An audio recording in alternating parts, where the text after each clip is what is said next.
Syracuse trying to become bowl eligible with a win here today. And this one is underway. And this is Thomas Williams from the 5-yard line. And he is leveled right at the 15.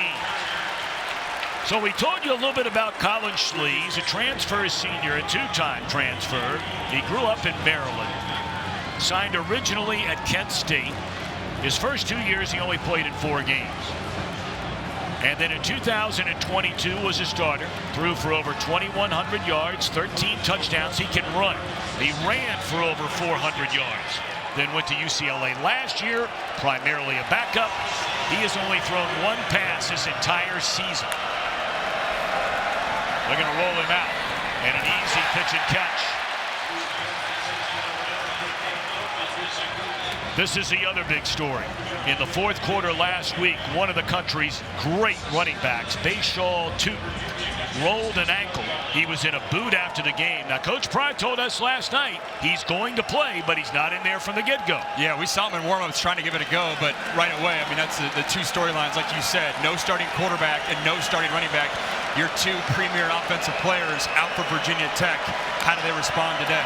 So this is a guy we'll be calling his name plenty today, and that's Malachi Thomas. And he is stuffed, maybe for a yard. Thomas, a young man who's had very good success in his career. Now, infrequently used this season. He had the best game of his collegiate career as a freshman in 2021 against Syracuse. 151 yards and 3 touchdowns. And right away, this backup quarterback, Collin Schlee, going to be tested 3rd and long.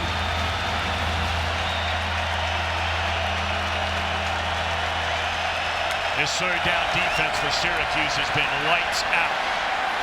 And a jump ball, and it's incomplete. Outstanding coverage by Clarence Lewis. And it's 3 and out for Schlee on the opening possession of the game. I thought it was a pretty good ball, trying to get Jalen Lane, their leading receiver, on a little back shoulder route. Just excellent coverage by Clarence Lewis. Great job getting his eyes back. The Notre Dame transfer gives this secondary a vet feel, or a vet presence out wide, and what a great start for this Syracuse defense. One of the best punters in the country is Peter Moore, but he is standing just outside of his own goal line, and Trebor Pena among the country's very best return men. Fair catch and good field position for the Orangemen.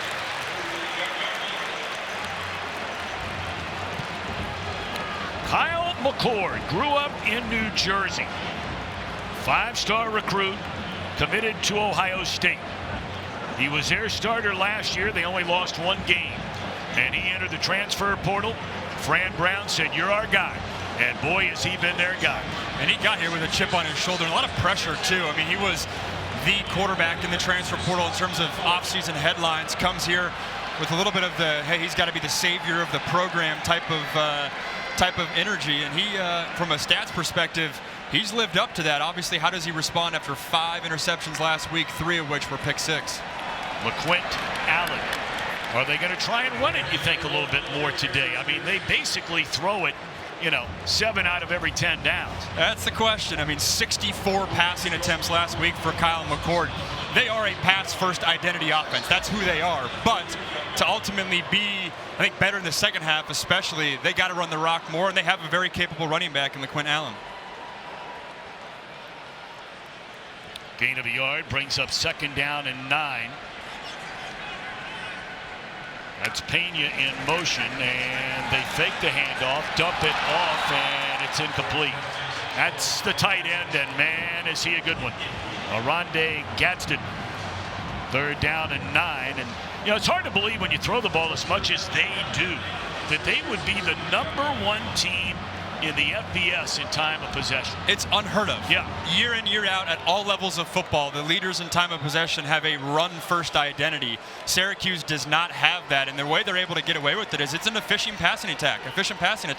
Throw underneath, and they can sustain those 12-play drives because they have a lot of confidence in Kyle McCord to get the ball out of his hands. It's accurate, and they just don't make mistakes. Usually, last week versus Pitt was a different story, but usually to sustain drives. Well, you saw that completion, or that success percentage on 3rd down, 50%. This is Pena, and he is drilled. Mercy, mercy, mercy, did he get lit up. by Mansour Delane. So do they think about going for it?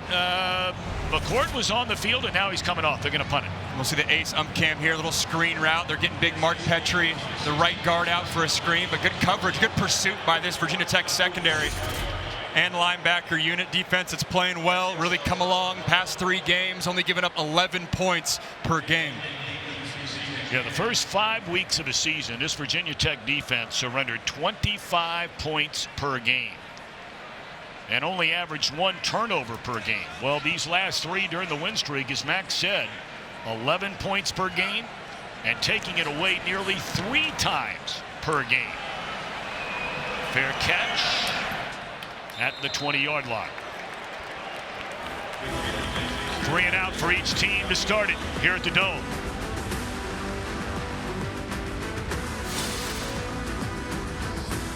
If you were a kid growing up in the 70s or 80s, it was just the Carrier Dome. That's how I know it. That's how I know it. I'm a 90s kid. That's right.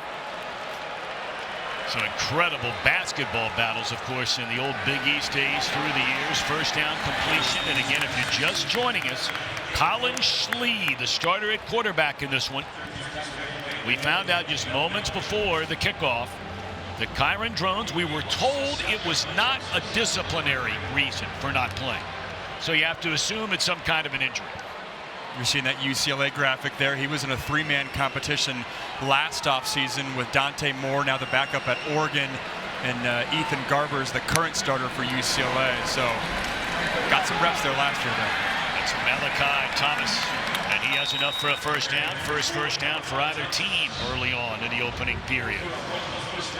And my sense with Malachi Thomas, too, is for Virginia Tech, yes, his usage has gone down this season, but I don't think it's a detriment to, or it's a thought of he can't do it. It's more of just Bhayshul Tuten's been rolling, and so there's only so many carries to go around. They trust Thomas. I know we had Virginia Tech week 2 this season, and at that point it was very much a 1A, 1B type of mentality, and things just naturally evolved for Tuten to get the lion's share carries. Play action. Schlee dropped. Rashard Perry, the first one there for the Orange. Well, he's a talented sophomore out of Buffalo, New York. Seeing Schlee take his eyes to the right, and the pressure's right in his face. That's the hardest thing for a quarterback when it's in your face. Nowhere to go with it. Can't step up into the pocket. If it's outside, especially with Schlee's mobility, he can step up and try to find a lane to run. Not there. It's a loss of 6, and penalties flag below a dead before we get started.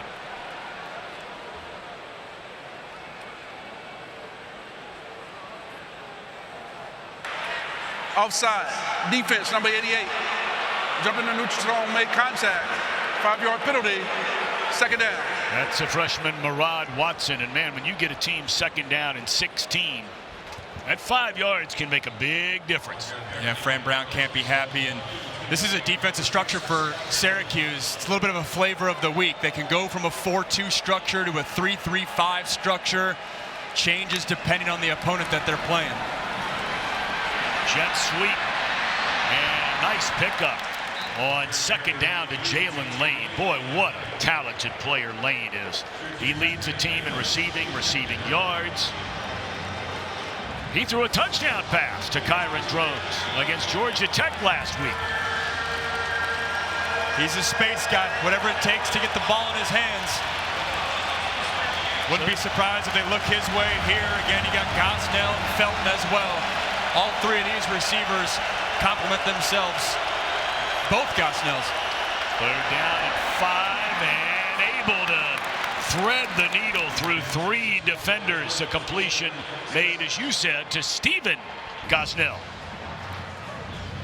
As we're seeing Kyron Drones there, looks like he has a walking boot on his left ankle. We saw the walking boot last week for Bhayshul Tuten. Weren't expecting it at all coming into the game for Kyron Drones. Good 3rd down pickup there by Virginia Tech, and great awareness by Gosnell, being aware where the sticks are. He caught it short, made one guy miss, and picked up the chains. Jeremiah Cooney has checked into the backfield. Freshman. And looking down the field, and wide open. The catch is made all the way inside the 10 by Stephen Gosnell. Well, what a year this young man, the transfer from North Carolina, is having for Tech. And we're going to see right there, it's just a corner route, and it's a busted coverage by Syracuse. They have two guys go with the flat defender. Corner gets lost. Looks like Marcellus Barnes Jr., the true freshman corner on the bottom of the screen, getting the start today. No one accounts for Gosnell. He runs right past him. That's an easy completion. The flip the other way, coming back to Lane. He steps the end zone and he's in there. What an impressive drive. The second of the game for Collin Schlee, really his second drive all year long. And he marches right down the field. And it's a touchdown for the visiting Hokies. What a call by offensive coordinator Tyler Bowen. You take advantage of the defense being on their heels. You use tempo. And you come right back with a little bit of a trickeration, little reverse. It's a timely call. Again, defense on their heels. You get the ball, we said it. You can get it in different ways to Jalen Lane. As long as he gets it, he'll do something right with it. 7 plays, 73 yards, including the big hitter. A 48-yard completion from Schlee, who had only thrown one pass in 6 games played this year. Hokies looking for a 4th straight win. You're watching CW Football.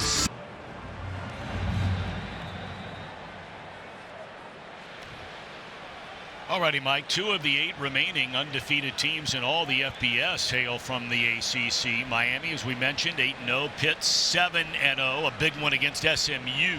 Huge one, huge one.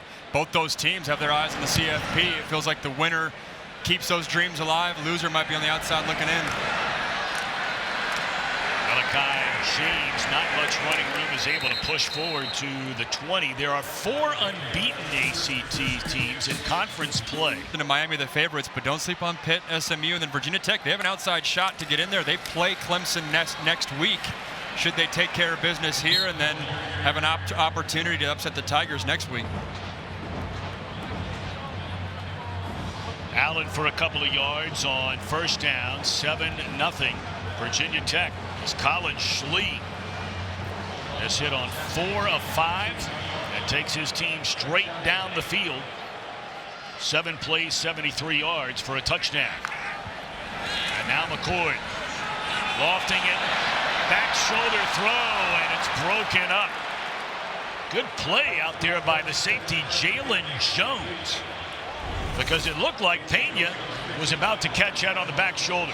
No doubt, he had him too. This is underthrown football. He puts it out there closer to the 50, 55-yard line, or 45-yard line, excuse me. He might come down with this, just a little bit underthrown, and Jalen Jones, good coverage right there. Keep in mind, for Virginia Tech, this is a secondary that's really settled in, playing at a high level. Early on in the season, Jalen Stroman, their star safety, went down. Other guys have had to raise their play, increase their roles, and they really haven't missed a beat.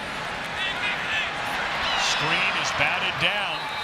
And that looked like the big fella, and I mean a big fella, Aeneas Peebles. When you go 6'1", 290, that's a big fella.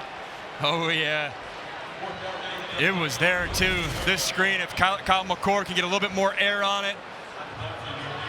There's some green grass there on 3rd and 8. Credit the big guys for getting their hands up, and this is a Virginia Tech pass rush that has the luxury of they don't need to bring extra rushers. They have 4. They got a special one on the edge with Antoine Powell-Ryland, who I'm sure we'll talk about a bunch today. But even inside, their ability to get pass rush with just 4 makes them a very, very good 3rd down defense. Yeah, they couldn't stop talking about the play of Wilfred Pena. He's been a backup for 4 years, and now over the last 3 weeks, he's been the best player on the team.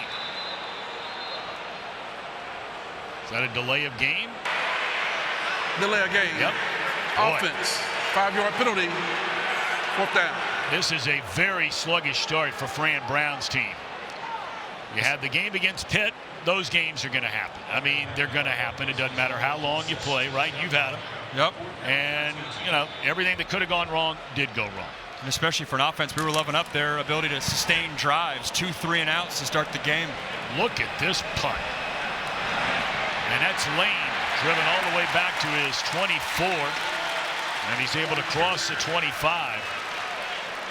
We told you that's one of the best punters in the country, Peter Moore. Heisman Trophy Back in 1961, there's a design quarterback run by Schlee, and he can do that. You know, when Davis won that Heisman Trophy in '61, he was the first ever African-American to win that award. He was the very first pick in the draft by Washington. Immediately traded to Cleveland. Then, as many of you know, diagnosed with leukemia, died at 23 years young. Never played a single professional game. Man, legend though still. Oh, without a doubt. Schlee slings it across his body, and it is caught by Daquan Felton. Schlee looks good. That's the type of throw that most backup quarterbacks aren't even thinking about making this throw. But Schlee, he's played some football. He's rolling out. He's not here to just have training wheels on. He's here to play the quarterback position. Finds his guy. The play before, you saw a little bit of that triple option attack. Again, he's a running quarterback, and especially with Bhayshul, Tuten, we haven't seen him in this game. So if Tuten's not active, having Schlee's legs as a legitimate factor will help this run game. Well, it's a tall order. Granted, Malachi Thomas has seen a lot of playing time in his career, but Schlee virtually none. Oh, he had a wide open receiver right down the middle of the field. That was Aiden Green. He makes a tough throw across his body, the play earlier, and then right here, eyes working right to left, and then just overthrows him too high. For Green to come down with it, seeing his numbers 5 for 8 so far. I mean, the ideal start for Virginia Tech, especially if you're looking at this offense saying, hey, our 2 best players offensively, or 2 top players offensively are down. Who are we going to go to? Explosive drive, last drive out. Boy, it's so nice to have a veteran guy. He's going to keep it, and he can run, man. And that's a first down across midfield.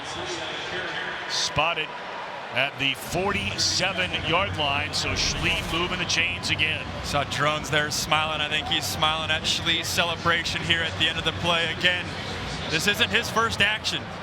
There's no, hey, the light's too bright, any of that. I thought this was a great pickup for Virginia Tech. I thought it in week 2 when they had Collin Schlee, because I saw him when he was at Kent State on the road at Washington. Thought he did some good things at the quarterback position that game, and then UCLA got him again, thinking that he might be their starter last year. So to get a guy as your backup for the Hokies this year, that's a big get. And he connects down the sideline, and it's caught once again by Stephen Gosnell. He had the 48-yarder a moment ago. He beat Bellamy, and it's first and goal for the Hokies down at the 3-yard line. This is an outstanding throw. Works his eyes to the left originally, look out the safety. And that ball's on a line right there. Your receiver beats him. Get the ball on him right now. It's a good job by Gosnell using that left hand to get the defender off him. And Gosnell, I mean, we saw the Hokies week 2. Gosnell, he was the 4th receiver. You were talking about the 3 guys ahead of him more so, but he's really carved out a role for himself this season. Off the left side, it looked like short in his dive at the goal line for Jeremiah Coney. Coney's first touch of the day. Cuts back, just loses his footing, and my biggest takeaway from that is no Bhayshul Tuten the first 3 drives of this game. Looks like Coney's going to be that second back today. Sometimes when a star player is banged up and questionable, you see how the game goes the first couple drives. If you have momentum and you don't need your star player, then you won't play him. That feels like that's been the case so far today for the Hokies. Quarterback keeper, and that is a touchdown for Collin Schlee. What a start for Schlee and Virginia Tech. I mean, you start this game without 2 of the better players, certainly one of the top 2 running backs in the conference. It's been up and down for Drones, but he's the guy you want out there. And now a 14-0 lead 10 minutes into this game. And I wonder when Collin Schlee himself found out that he was going to be the starter, because we saw Drones try to give it a go in warm-ups. But how comfortable he is stands out. They have not missed a beat so far offensively.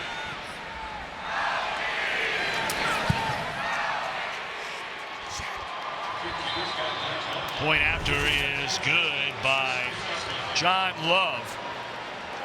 Little zone read, defensive end crashes. Yes, you have the cornerback on the edge there, but Schlee and his ability to run, it's being a factor so far today. And for Syracuse, I mean, they were preparing for a running quarterback regardless. Sometimes when a backup quarterback who can run comes into the game, it's a different game plan. But Drones is certainly a factor as well, close to the goal line, as we're seeing both those quarterbacks right there. So we saw Drones last week. He threw for a touchdown. He ran for a touchdown. He caught a touchdown pass. For Schlee in back-to-back drives, he's thrown for a touchdown, now run for a touchdown. Does he get to catch one too? Let's see if Jalen Lane, they got another trick play up their sleeve. At this rate, I wouldn't be surprised. What a start for him. 73-yard drive. Man, what an impressive start for Virginia Tech, winners of 3 in a row. The Hokies have not won 4 straight games since September of 2017. It's been a while.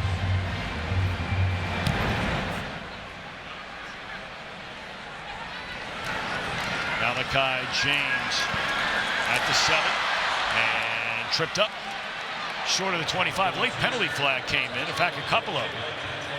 From right around the 20, this could be a hold. And if it is, it's going from bad to worse for the Orangemen.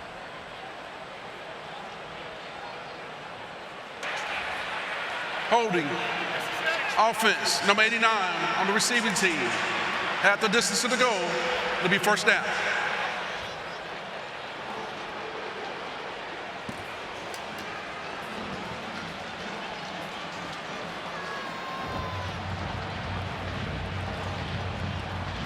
Most impressive is they're doing all this in the first quarter without their 2 most productive offensive players, at least in the run game for sure. Look at the production right there, 81% from Drones and Tuten from a rush yard standpoint.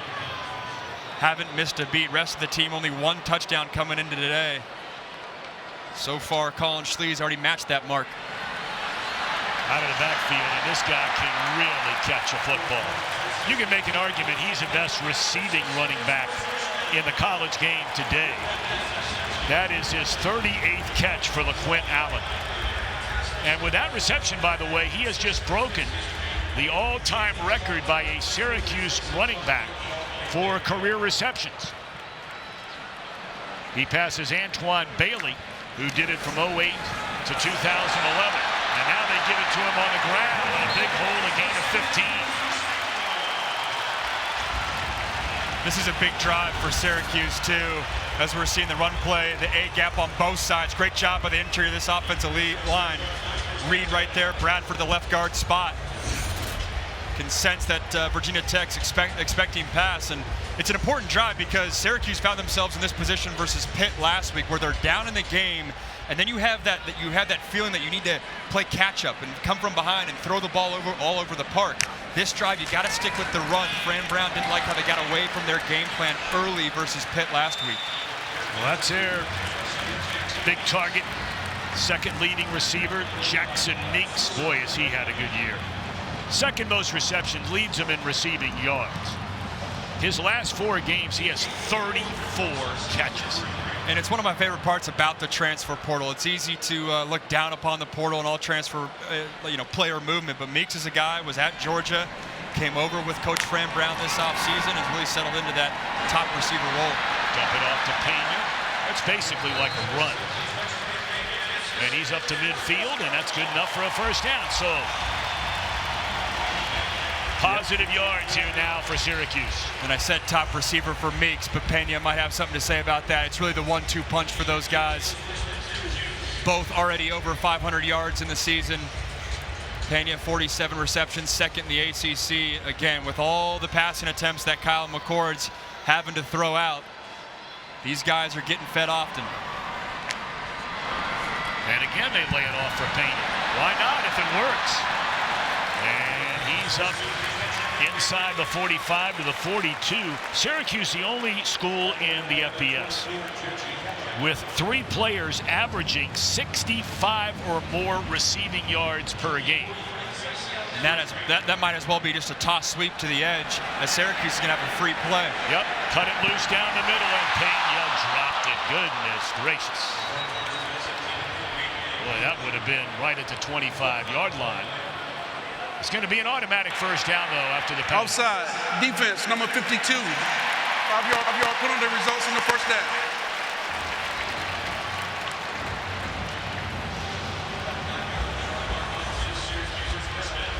See, third in the FBS in passing yards per game. Talked about the 3 receivers.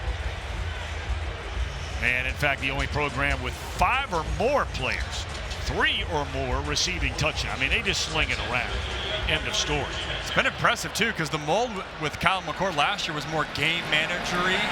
Maybe that's not as true, but now he's a gunslinger this year. There's another drop by Pena. I mean, that's excellent coverage. That might have been stripped away by Jalen Jones. They're going to give it to him. What's his contested catch? Wow. They're going to hurry up to the line of scrimmage, and I don't blame them. Trying to snap that football, and they do. Keep it slant. Going to hand it off. Good, strong, powerful running by Allen. You tell me here, Max Brown, is this a catch? We'll see. Coming right out on the back of the drop by Pena earlier in this drive. It's a good strike, contested catch. Yeah. It looked like he came down. Knee made contact with the ground, and he still had it.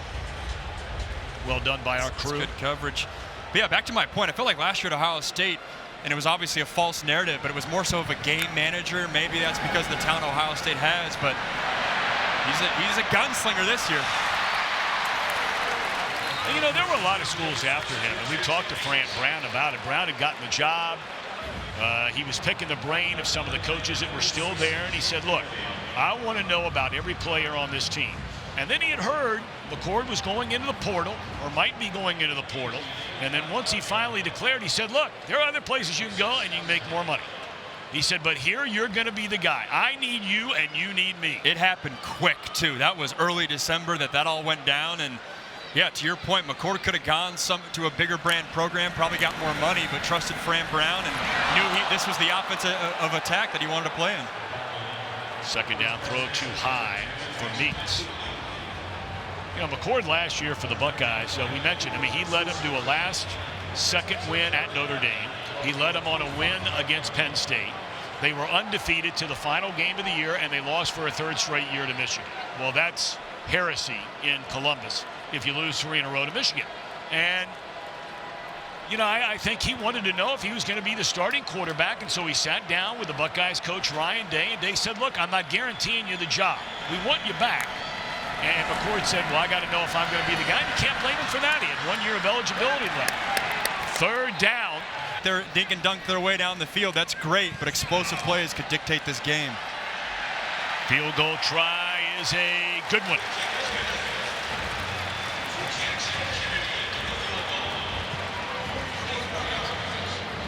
Jackson Kennedy able to bang it through. And that was a 44-yarder.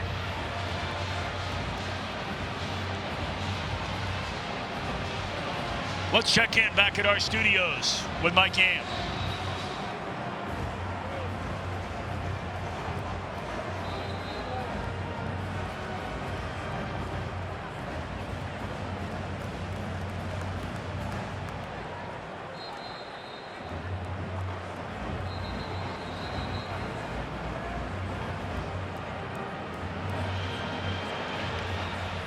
We were stunned that was Jackson Kennedy on that field goal attempt. They've used a couple of other kickers this year, and without much success, to be quite frank. Jay Deneau, 2 out of 4, but you know, a little bit longer kick, 44. Kennedy comes on and bangs it through to get the Orangemen on the board. So 10-3, just seconds underway here in the second quarter. And back comes Collin Schlee. Trevor Scales, you got to be impressed, my man. No question about it, and so is everybody on that Virginia Tech sideline. The moment after that touchdown drive, one of the first cats to greet and celebrate with Collin Schlee was Kyron Drones. It's clear that they are very much so both locked in and have been boosting each other up from a confidence standpoint. But as y'all have touched on several times, Collin got all the confidence he could ever need to slide right into this role. I tell you, could do some running now is that guy right there, Trevor Scales. Oh, yeah. Oh, yeah. Especially a little triple option attack that they're doing with Schlee. And they're going to have Lane out of the backfield, and he's across the 30. That's his 3rd carry already in this game, 1 for a touchdown. So we're seeing early on in the game, all right, how are they supplementing the fact that Bhayshul, Tuten, their best running backs out? We've seen Jalen Lane in the backfield being a factor in the backfield a lot right there, getting the edge. Deuce Chestnut with the tackle in the alley.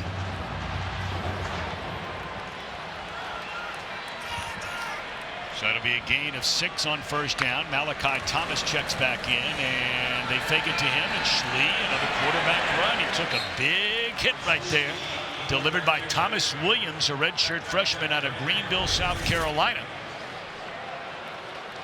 A three-way option here. He can give it to Thomas, he can pull it and run like we saw right there, or he can spit it out to the outside. I thought that receiver had leverage. I would not be surprised if offensive coordinator Tyler Bowen gets back to that play. And they go ahead and just quarterback sneak it, and why not? And that's a conversion on third down and a yard. Going to see this from the ace ump cam here. The tush push. See all over college football. Can't pile it on. Syracuse is lucky they didn't get a penalty right there. Elijah Clark jumping on the top of the pile right there. I've seen more ticky-tack calls. 2 of 3 on third down. The Hokies so far. I mean, you could not draw it up any better. 160 yards of offense in basically a quarter from your backup quarterback who had thrown 1 pass all year. And down he goes.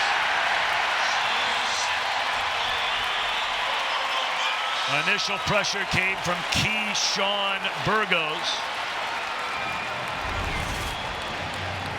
They're going to get Marlowe Wax. Good to have him back if you're a Syracuse fan right there in the A-gap. They bull rush Malachi Thomas. Initially, it's a pretty good pickup. I think Schlee's got to get that football out of his hands knowing that Marlowe's coming, but he's their best defensive player. Him along with Fidel Diggs. They're glad Wax is healthy and making an impact there. Yeah, Burgos wears number 2 for the other guys. Wax has made a name for himself. He's going to be playing on Sundays down the road. All day to throw, gets it away, and Thomas is dropped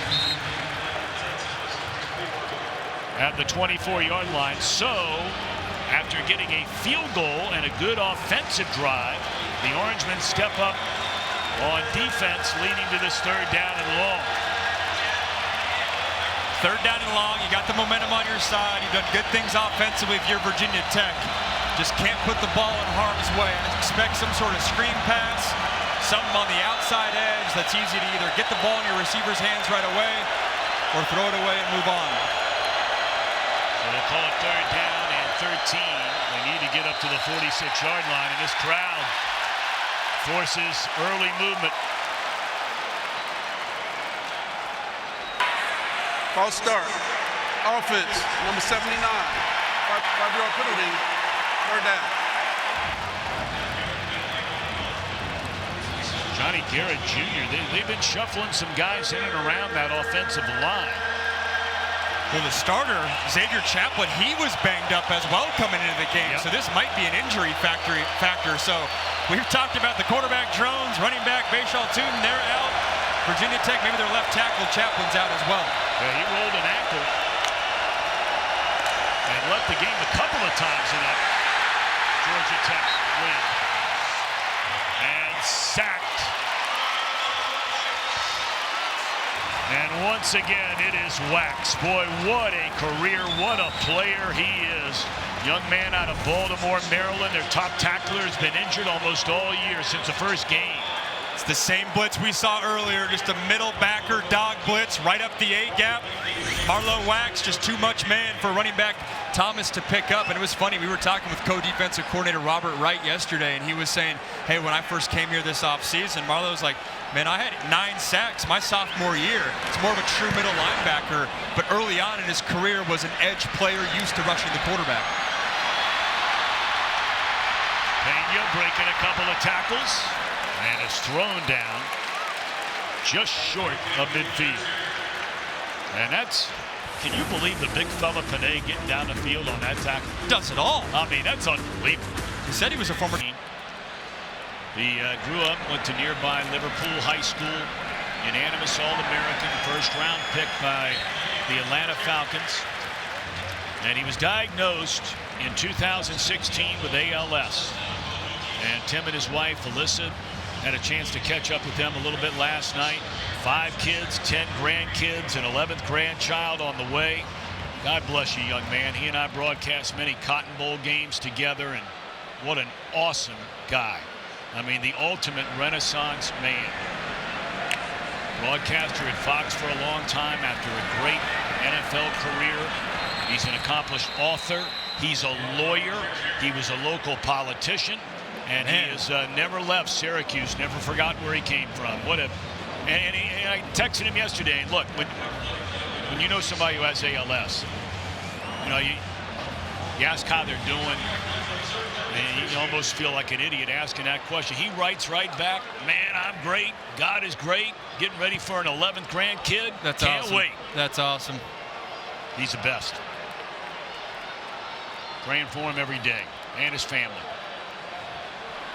They'd be mad at me if I didn't mention his 3 dogs along with the 5 kids and 10 grandkids. There you go. The family affair. That's right. 3rd down and 2 and short is Allen. Oh, you got to go here, right? 4th. Yeah, especially on the plus side of the field, and you can see again this identity that Syracuse offense is forcing the issue. They want to stick with it. First 2 plays of that drive, Wildcat runs. 3rd play, hey, a lot of times you see Syracuse throw that ball, even when it is 3rd and short. They want it. Fran Brown wants to establish a physical culture in his team. Yes, they're good at passing the ball, but running the ball has got to be part of their identity. And he got it. You know, you get a feeling, Max, the momentum in this game is now starting to shift a little bit. The defense has stepped up for Syracuse after a couple of long touchdown drives. They get a field goal. Good punt return, and now this. See the ace ump cam, and it's just Kyle McCord using his 6'3", 220 frame right behind the center and the guards and picking it up. The big fella, they'll put him in their jumbo cat, not wildcat formation. Their tight end, Dan Villari. That's a big man leading the way. McCord looking for the home run ball. And it's intercepted in the end zone by Delane. That's his 3rd interception this season. And boy, you talk about momentum and the pendulum swinging right back the other way right now. What phenomenal ball skills by Delane on the outside. They try to double move him. It's a post, and then they go vertical up the field. He's got eyes on the ball the whole way. The former safety coming down with a pick.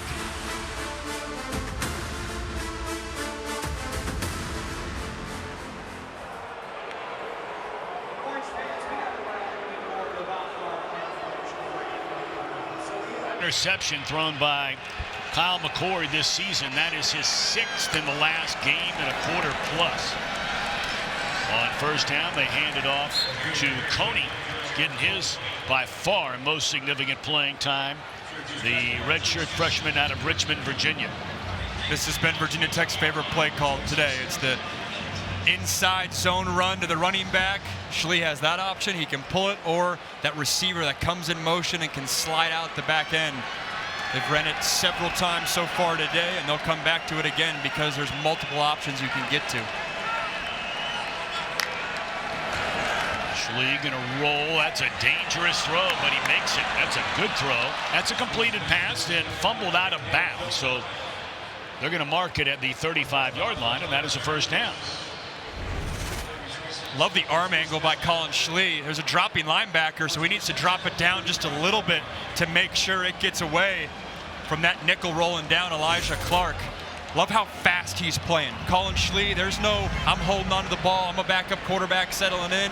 He sees the soft coverage, gets the ball out of his hands quickly. Osnella's had a monster game. We haven't called his brother's name. I mean, his brother is among the best tight ends. In fact, we have 2 of the better tight ends in all of the ACC in this one today. Benji Gosnell, along with Oronde Gadsden. But it's been Steven who has a couple of big receptions. Nice play right there, too, by Elijah Clark, who we just showed. Coming down in that alley, being physical. That's a play that could have easily gone for 5 or 6 yards. Instead, you stop him for just 2. Oh, that's a dangerous throw there on 2nd down between 2 defenders and batted down. You had Bellamy there in coverage. It's nice awareness by Bellamy. He's going to play both receivers both Felton and the running back coming out to the flat. Good field awareness, jumps on that ball, knows that Collin Schlee is trying to get the ball to his hands quickly. Schlee's lucky the Syracuse did not come down with an interception there. So 3rd down and 9. Virginia Tech 2 of 4 on 3rd down so far in the game. 3-man rush.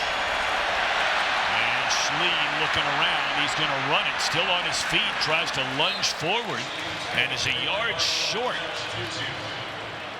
And they're going to send, or are they? Looks like, yep, out comes a punt team for Brent Pry. And this was the last question I asked Brent Pry yesterday in our meetings at his hotel Friday night. I said, by having a weapon at punter, Peter Moore, in these scenarios, does it change your strategy? They have one of the best punters in the country who can pin and switch field position.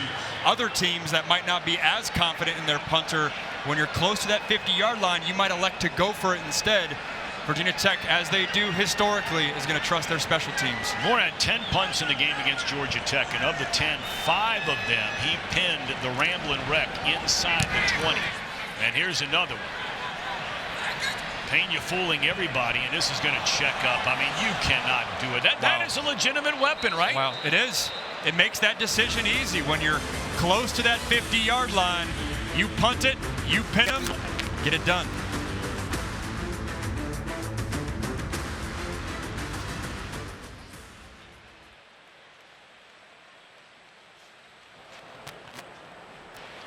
Well, we had a penalty flag on the play and waiting to find out what that's all about. During the kick, personal foul, face mask, receiving team number 1. After the end of the kick, it'll be 1st down, Virginia Tech. Boy, and Fran Brown is some kind of bent out of shape. You're watching CW Football Saturday, presented by Verizon.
All right, Mike, thank you very much. That's a big-time game in the ACC.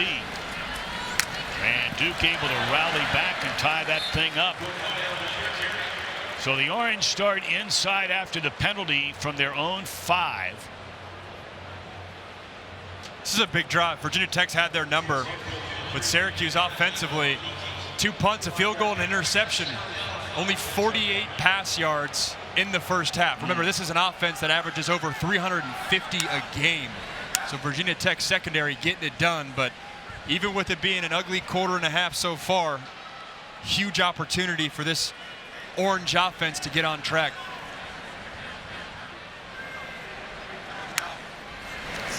Second down and 5, McCord, and batted down.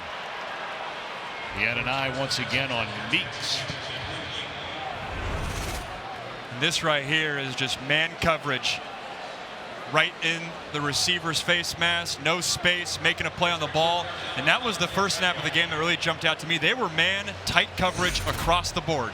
All 4 receivers that Syracuse had. Defensively, that's saying we think our cover guys are better than your receivers. Show us that you can beat us one-on-one. And again, they're going to line it up here. Look how close and tight the coverage is on both sides, just daring Syracuse to win on the outside. McCord gets it away, and Pena's having a hard time holding on to the ball today. He was given the benefit of the doubt. It actually looked like a good call on the play on the last drive, but that's his second straight drop. McCord paints this on the back shoulder of Pena. He's working in, and yeah, he lets it get into that right shoulder, that left shoulder pad.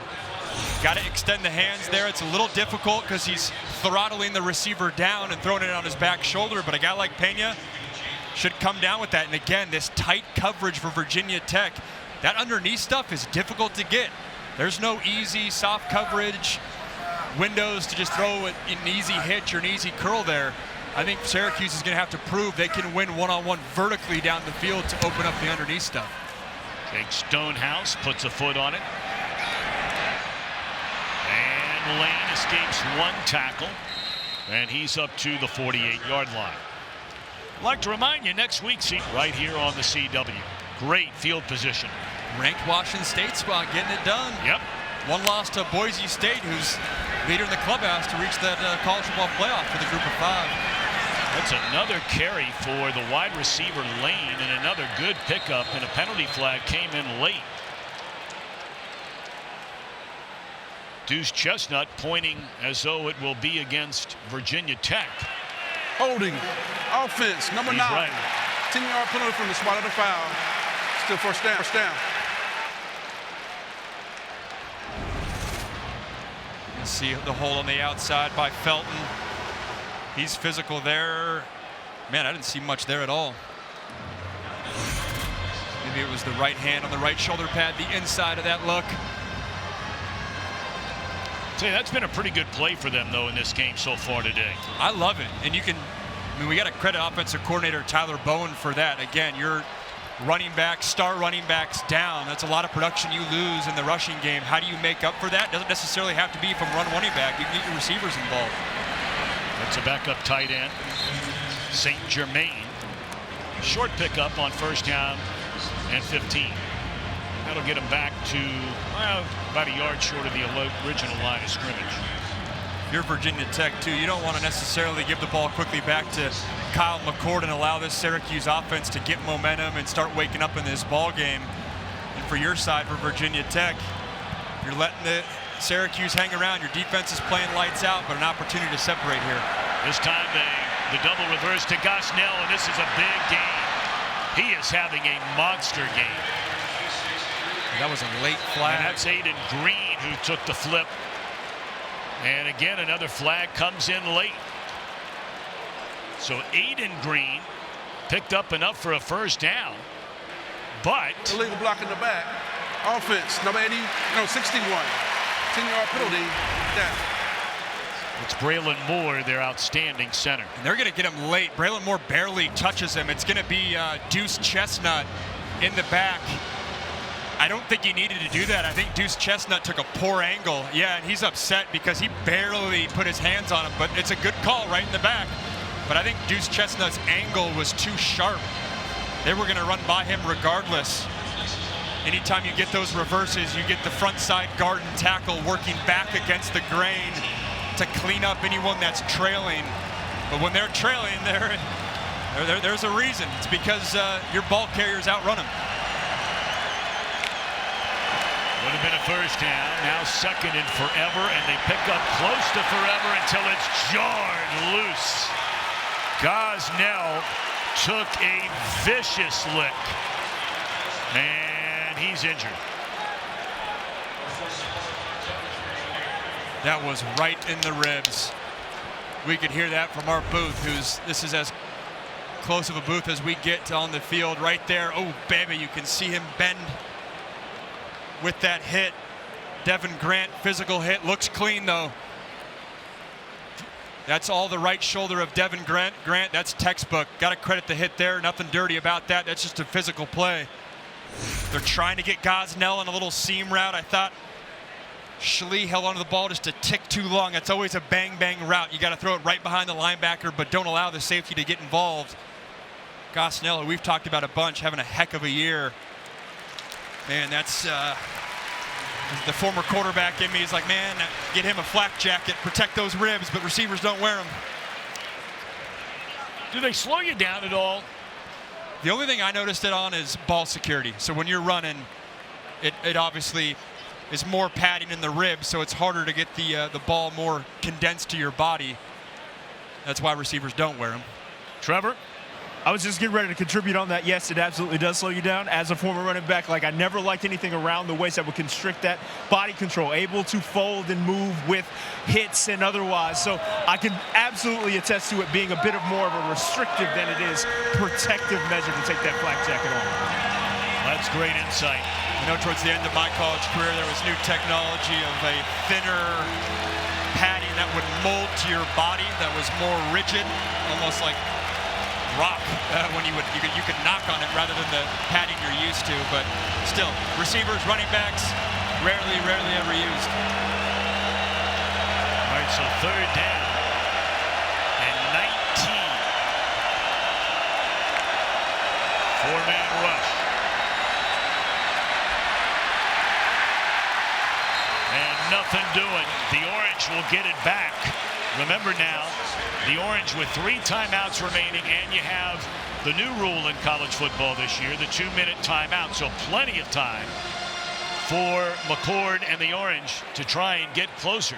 And remember, Syracuse gets the football to begin the second half. Syracuse won the toss and deferred. And again, another opportunity for the Hokies special team unit, Peter Moore, for them to get pinned or pin Syracuse deep into their own territory.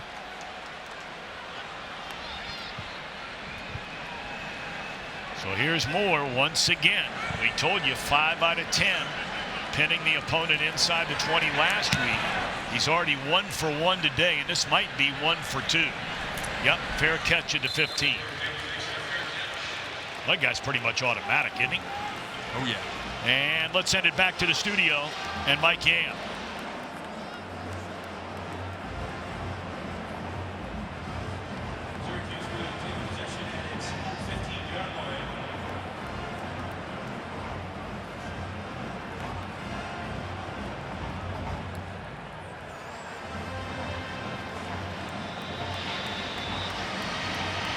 I tell you, Duke loses Coach Elko, goes to Texas A&M, right? And we were talking about him last night for a while.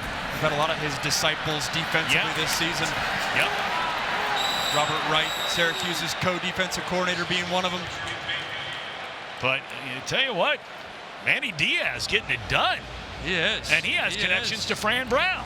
Without a doubt, yeah, exactly. Manny Diaz got the Temple job 5 or 6 years back when Fran Brown interviewed for that and then left, 17 days later to be the head man at Miami. Fran Brown stayed on board with Temple, part of his path before Fran Brown went to Georgia and different stops along the way.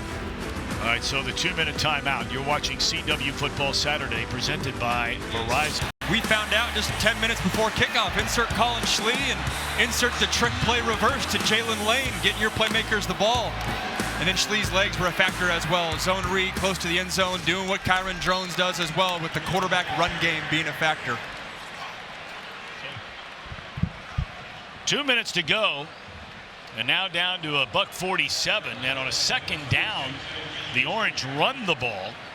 And man, they're burning a lot of clock here with a long way to go. They're 80 yards from pay dirt. This passing game has just not gotten it going. And there's a catch. And that'll be a first down up to the 33-yard line to Meeks, and they'll hurry it up.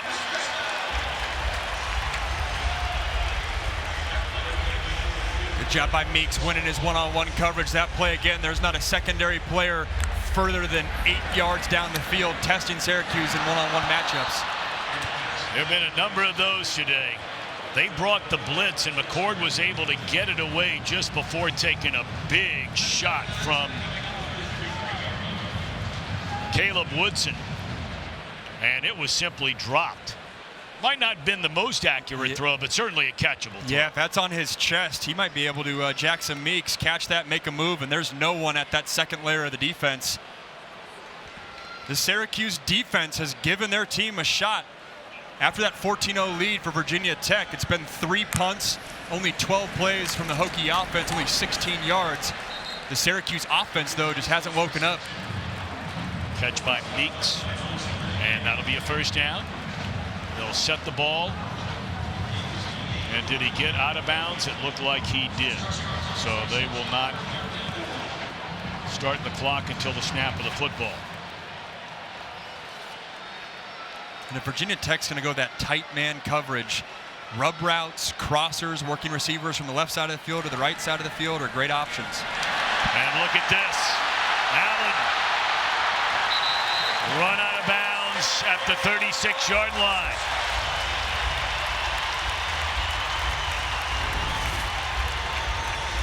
When they're expecting pass, utilize the run game. They're forcing the issue, trying to make sure Allen is a factor in this game, not just catching the rock, but the run game as well. That play right there is really the first explosive play we felt in a while.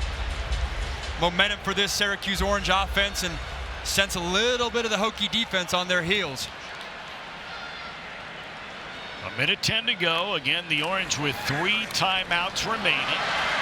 And that catch is made, and the ball is loose. My goodness.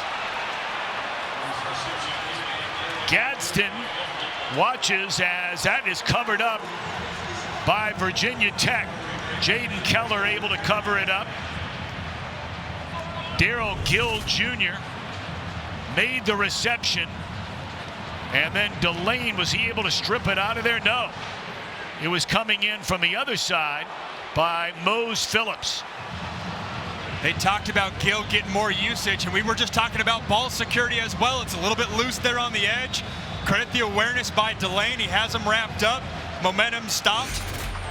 Rips that ball out, and a key turnover. We just said it. Syracuse offense is the first momentum that we've really sensed in this second quarter, and right away the Hokie defense stops it. Boy, and takeaways the name of the game for this Virginia Tech defense. We told you their first 5 games, they averaged 1 takeaway per game. Well, during the 3-game winning streak, they've averaged nearly 3 takeaways per game. And they're in the top 20 in the country in overall takeaways. Let's go downstairs to Trevor Skate. Just a quick note on that last turnover. That is the first fumble lost by the Syracuse Orange offense all season long. They've typically been really good with ball security in that department. Yep. That's hard to believe. But it's also hard to believe as this is a big game. They look like they were good to run out the clock here. But after a couple of very good runs, they're now going to spend a timeout. Yep. And Virginia Tech on the other side of the 50. Coney, a big run. Coney, these running backs, big frame. He's 6 foot, 200 pounds. All 3 of these running backs for Virginia Tech, including Bhayshul, Tuten, over 200 pounds.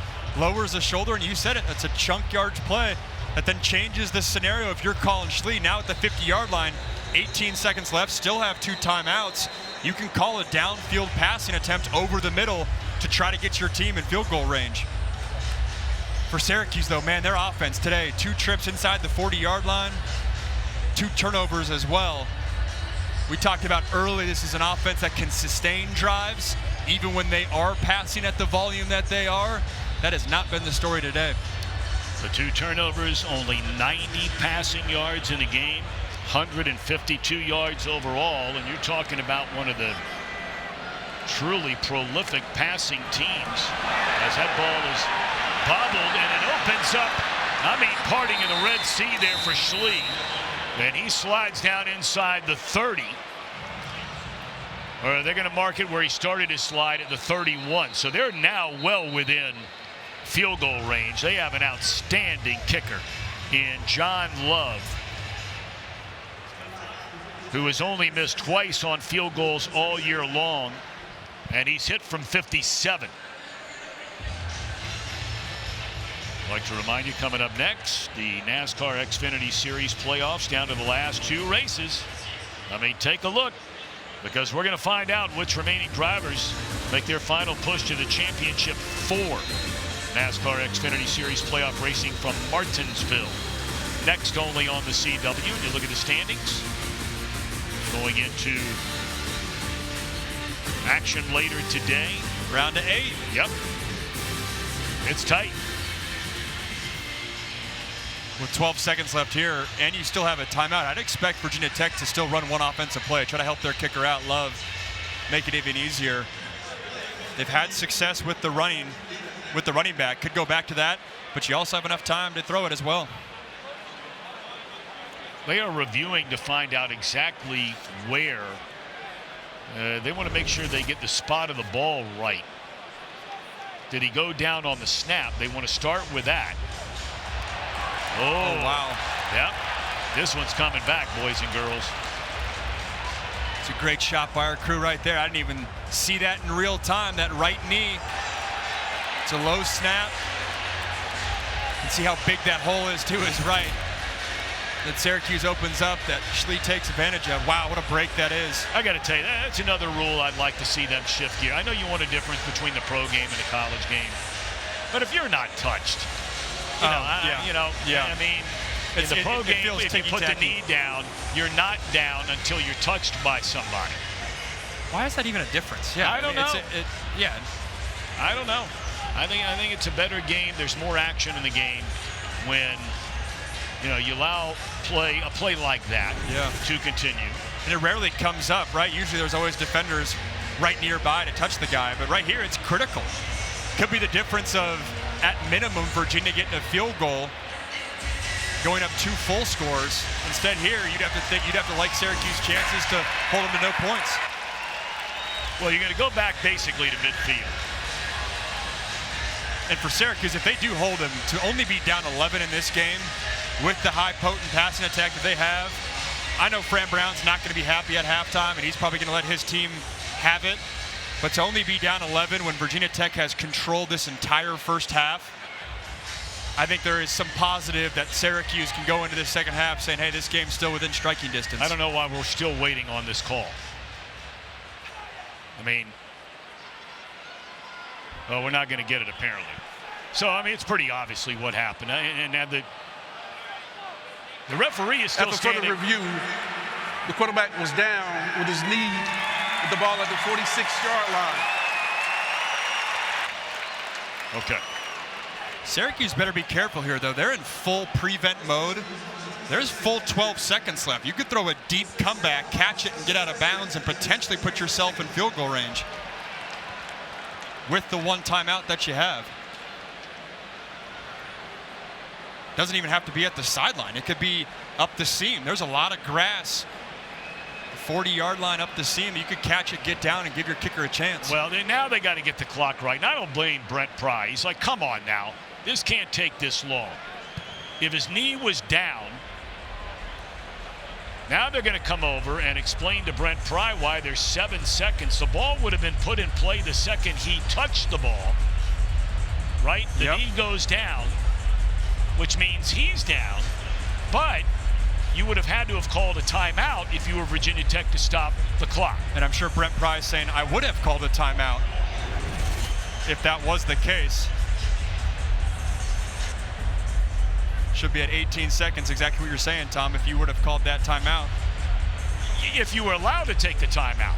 But, he thought the play was continuing here. And now we're waiting to, as Brent Pry is getting an explanation. I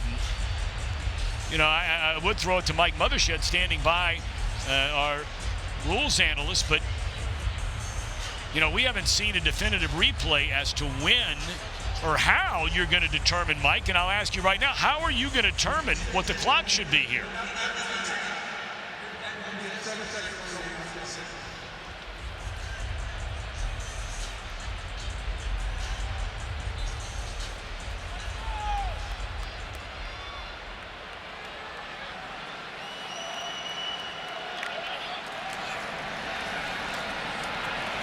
Right.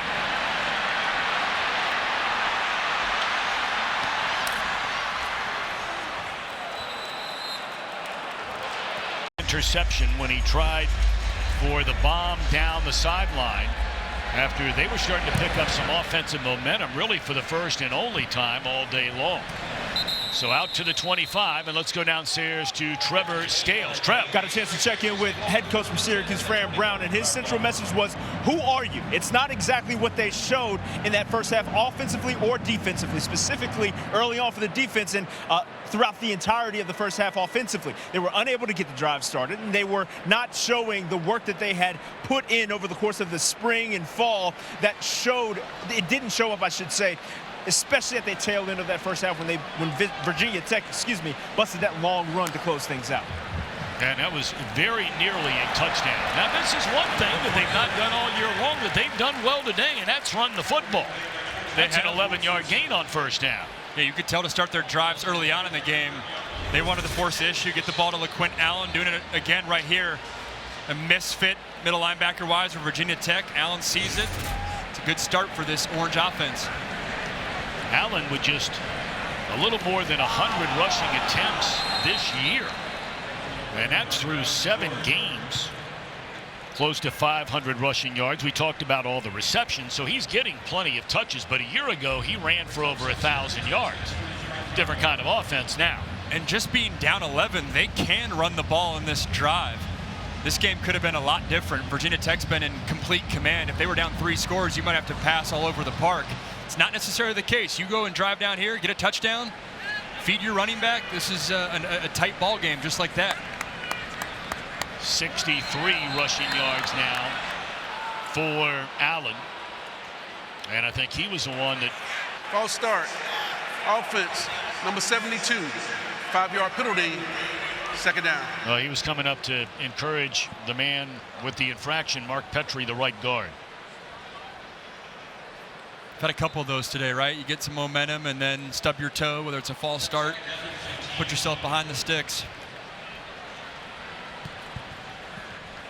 Kyle McCord's not a guy that's going to blink. 5 interceptions last week versus Pitt. He's going to trust himself. Well, that was a floater there. I don't know if his arm got hit or the ball was tipped. But that was right down the middle of the field in about 4 white jerseys standing in that neighborhood. I think Antoine Powell-Ryland was the rusher too. Only the second time we've called his name. NFL pass rusher caliber type of kid for Virginia Tech. Find yourself in 3rd and long. Yeah, he has had 2 great years since transferring out of the University of Florida. All ACC, 21 sacks. Look at this. And now this is... that was a disaster from the beginning. And the crowd is none too happy. As out comes the punt team. We called Powell-Ryland's name to play before, and he recognizes the trick play here. It was a clear lateral. It was like a 4-yard lateral. Powell-Ryland, he's the only defender back there. You have 5 Orange offensive linemen. 52's the only defender in white.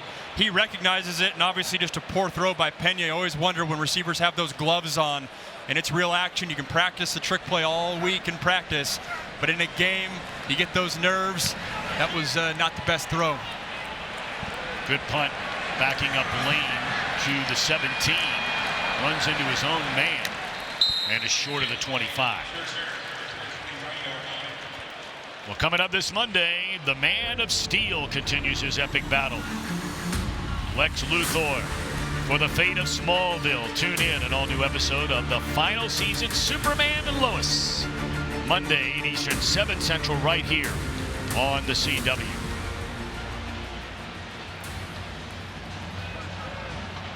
I thought Collin Schlee played well, especially given backup quarterback first real action this season. We've talked about how experienced he is, but the first thing I'm always looking at when a backup quarterback comes in is the offensive coordinator protecting him with the play calls. That was not the case in the first half. Jeremiah Coney getting his most playing time so far this year. And man, he had the big 47-yard run. He's got 6 rushing attempts in the game for just short of 90 yards. For those that are just tuning in, no Bhayshul Tuten, their star running back. He's dressed, went in warm-ups. Haven't really needed him, though. Coney's been a factor. Malachi Thomas has had some big runs, and they've used Jalen Lane, the receiver, in the backfield like we're seeing right here. Just sitting down in the middle of the field and spinning out of 1 tackle, 2 tackles is Gosnell. He had a couple of big receptions in that first half, which led to Hokies touchdowns. It's a good sight for Hokie fans too. Gosnell got drilled in the ribs. Vicious shot, legal hit. That's a good sign. He's back out there looking healthy. That looked like it could have been a bigger injury. Speaks to the toughness that Gosnell brings. So now you have 3rd down and a yard. I was going to say, is this going to be a quarterback run? It is. And he's able to dodge defenders. That is excellent, patient running by Schlee to move the chains. You said it. Patience, seeing the vision. Look at 61. Braylon Moore to the center, blocking back, clearing that lane. That's a heck of an effort by Collin Schlee to pick up that first down. Said it in the first half, though, but he's a running quarterback, so game plan-wise, what you're installing with Kyron Drones versus Schlee doesn't necessarily have to be a whole lot different because you want both those quarterbacks' legs to be involved in this game. Malachi Thomas back in, and he'll get the handoff. And breaks out of a tackle and turns it into a big run, an even bigger run. That's a 15-yard run after it looked like he was going to get dropped for a loss. And that was Murad Watson. You said it, Watson, as we see the ace ump cam in the backfield. That easily could have been a 2-yard loss. He had penetration right away. Credit the effort from Malachi Thomas, breaking through that first level of the defensive line, running with a ferocious attitude. Thomas again, and another big running lane. That'll be a pickup of 11 and another first down. This is Virginia Tech football. I mean, they believe in running the football. They do, and you're seeing a little bit of the difference with Thomas back there. Throughout the season, Tuten, this offense has been very much an outside zone running team, meaning you're running behind the tackles and the tight ends. Well, Thomas at 215 pounds, he's more of an inside zone guy, behind the guards and the centers. So far today, that has very much been their run play of choice. Nice stuff this time.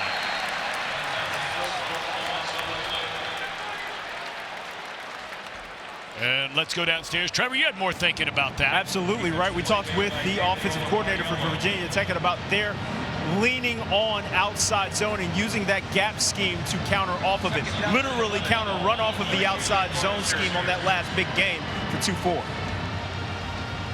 Well, he'll check out as Coney comes back in. That was a loss of a yard. 2nd and 11.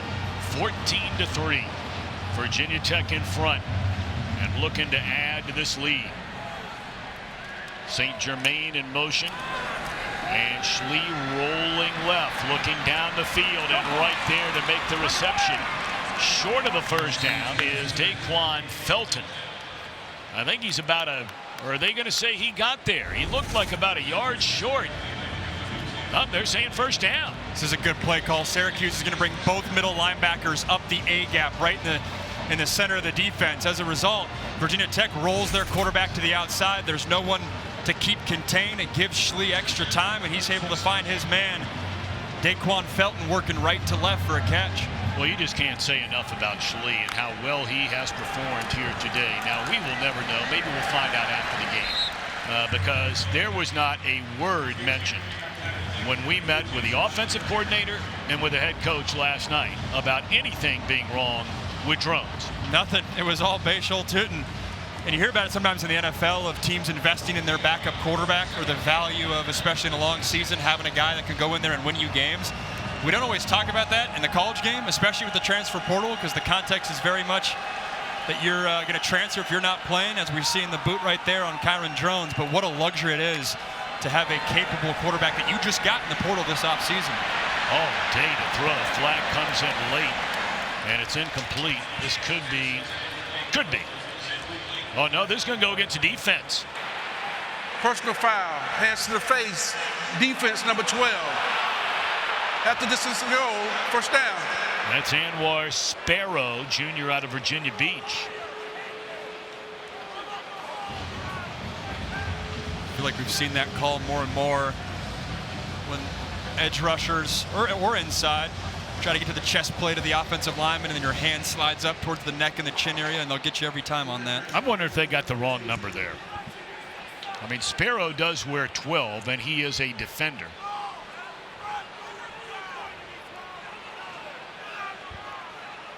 Seen right there on Coach Brown's hat. Dart, discipline, accountable, relentless and tough. The mindset he's trying to instill in his team. They're going to be challenged right here in the red zone to use that identity that they're working to create and get off the field. Thomas looking for a hole and not one there.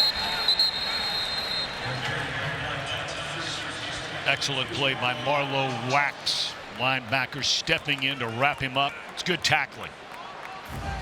And that's been a big point of emphasis this week for Robert Wright and Elijah Robinson, the co-defensive coordinators, feeling their team is not tackled well. This is the area of the field we saw the reverse earlier. I wonder if there's a play off of that. They're going to throw it. And into the end zone, and it is a touchdown for Ali Jennings. He has missed so much time in and out. And that is his second touchdown reception, just his 5th catch this entire year. In fact, it's his first catch since the 3rd game of the season. This is a strike by Collin Schlee right there. That's great coverage by Syracuse, just a better throw and catch. Contested catch. You said Ali Jennings, it's a great sign for Hokie fans. He's that other weapon. We talked about him a ton early on in the season when we had their game versus Marshall. Gosnell's come along. You have 4 weapons you can go to if you're Collin Schlee in this passing attack. What a drive by the Hokies. Boy, when you get in the red zone, it's all about touchdowns, man. It's not about field goals. And Virginia Tech 3 out of 3. Getting inside the red zone and converting into touchdowns. And they are among the very best in college football. 21-3 Hokies.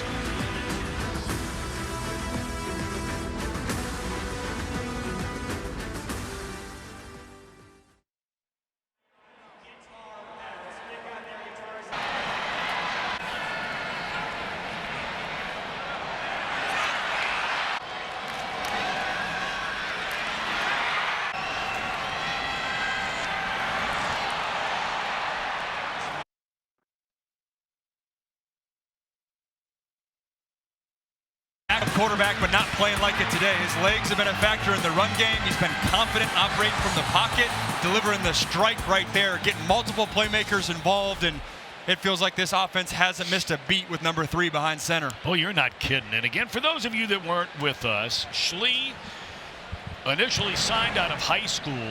He's from Maryland with Kent State, where he sat the bench his first couple of years there. And then became a starter and had a really good year, both passing the football and running the football. He decided to transfer a season ago to UCLA. And you mentioned earlier, he's in a 3-horse race. Yep. Didn't work out. He played in 7 games, but only had 2 starts. Yep. Was battling with Dante Moore, who was a 5-star recruit coming out of high school, started most of the games for UCLA last year. He's now Oregon's backup, who hopped in the portal as well. And Ethan Garbers was the 3rd guy, UCLA's current starter now. And I remember when he went to UCLA, I thought it was interesting, just given they had Dante Moore coming in and Ethan Garbers had done some good things. He believed in his ability, and we're seeing why today.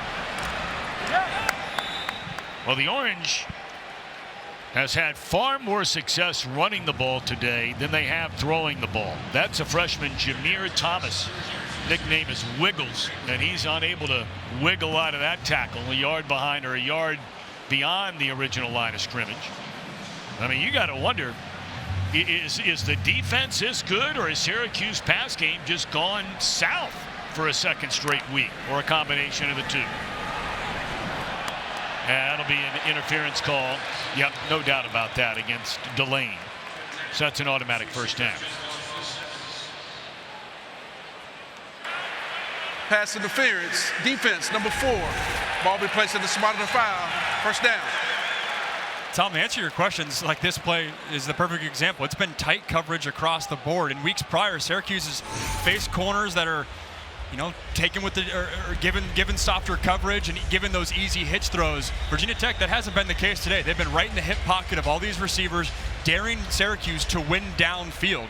And if Syracuse is going to come back in this game, I think they have to win those type of matchups. One-on-one contested throws on the outside lanes down the field to soften up this coverage. So an automatic first down, and False start. Offense, number 74. 5-yard penalty. First down. Syracuse just can't get out of its own way. I mean, you keep expecting, as good as this offense has been, to get it going and been outside of the pit game.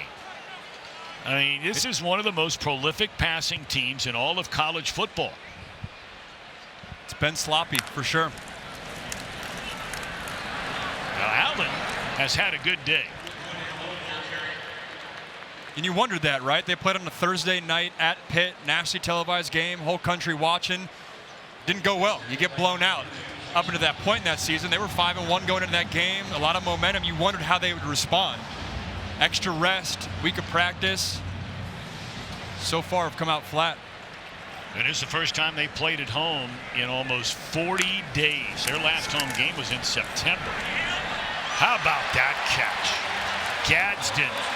Man, was that nice. And well thrown and well defended. One of the first time we've called Oronde Gadsden's name. The tight end often lines up at that slot receiver position. Again, tight coverage by Virginia Tech.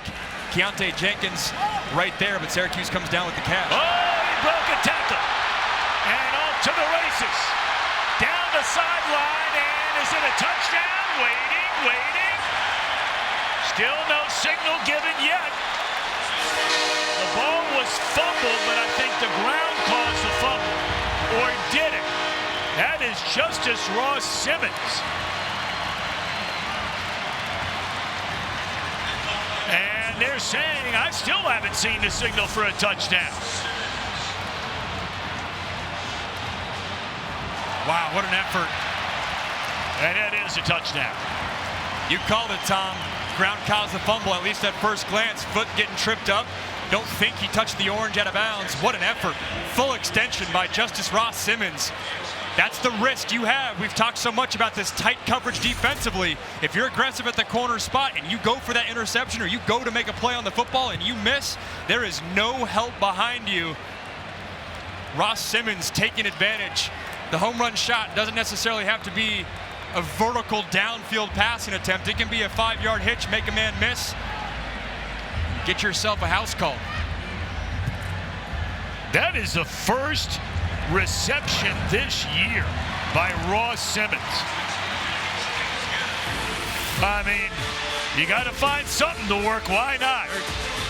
Breaks a tackle and off to the races. What an effort.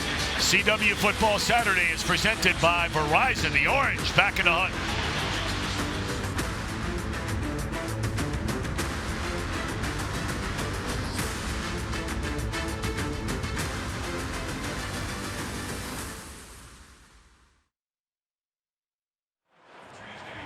Ross-Simmons, this was a guy who had back-to-back monster years for Colorado State. Let's go to the studio and Mike Yam.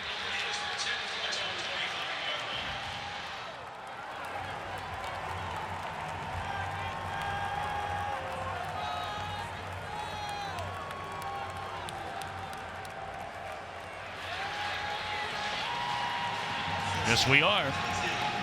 Canes without a loss. Ross-Simmons had back-to-back excellent seasons. I mean, really good seasons for Colorado State. Last year, caught 45 passes for 724 yards. And then in April, to get closer to family, he transferred to Syracuse. He's only played in one game the entire year against NC State. Didn't have a touch. And he just rips one off for a touchdown. That was a 55-yard score. Drop pass on the outside by Benji Gosnell. Clarence Lewis, the corner for Syracuse, in there with the physical play. Can sense some of the energy coming back here in the dome. There's more than enough time. Over 6 minutes to play in the third quarter. Second down and 10. And the handoff going nowhere to the wide receiver, Green. And you talk about momentum. This is a big play coming up third down. They handed the ball to Aiden Green. I thought he could have got the edge. He had lead blocker Malachi Thomas. He elected to cut up underneath. Credit the tackle right there, though, by Chase Simmons. That defensive end running sideline to sideline. Looks like Thomas is injured on the field, which is significant for Virginia Tech with a limited backfield.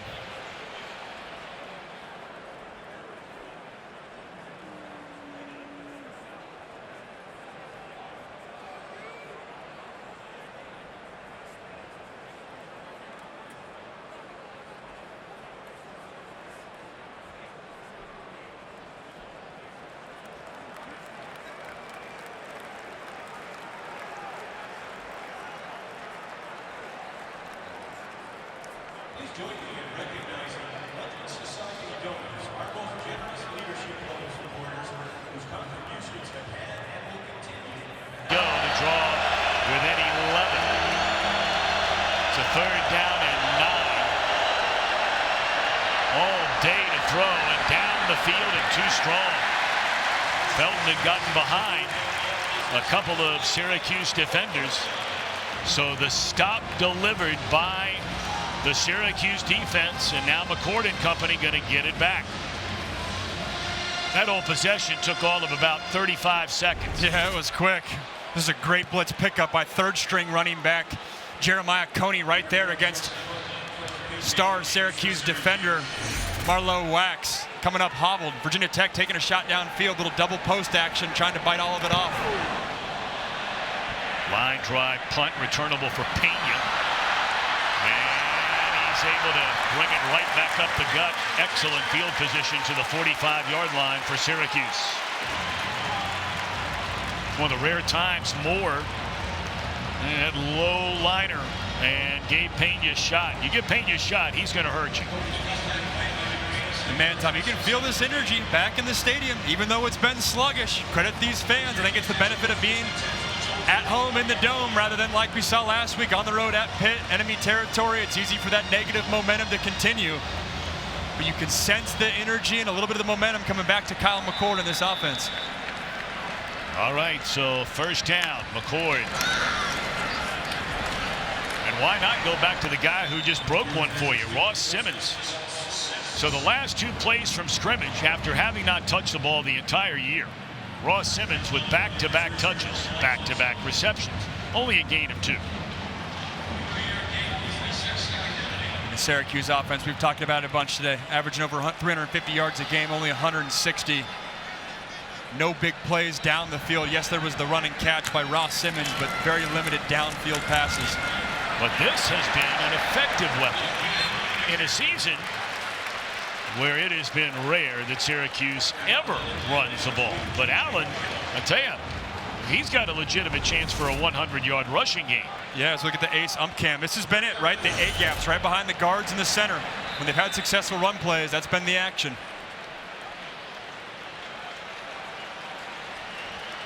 And McCord able to pick it up. You know, a year ago, LeQuint Allen, we told you, different coaching staff, different offense. Rushed for over 1,000 yards, and he had 7 100-yard rushing games. Believe it or not, he was actually tied for the most in the ACC with Amarion Hampton.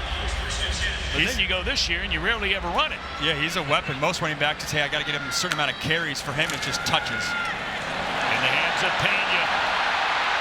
And still on his feet. Inside the 15, inside the 10, and inside the 5.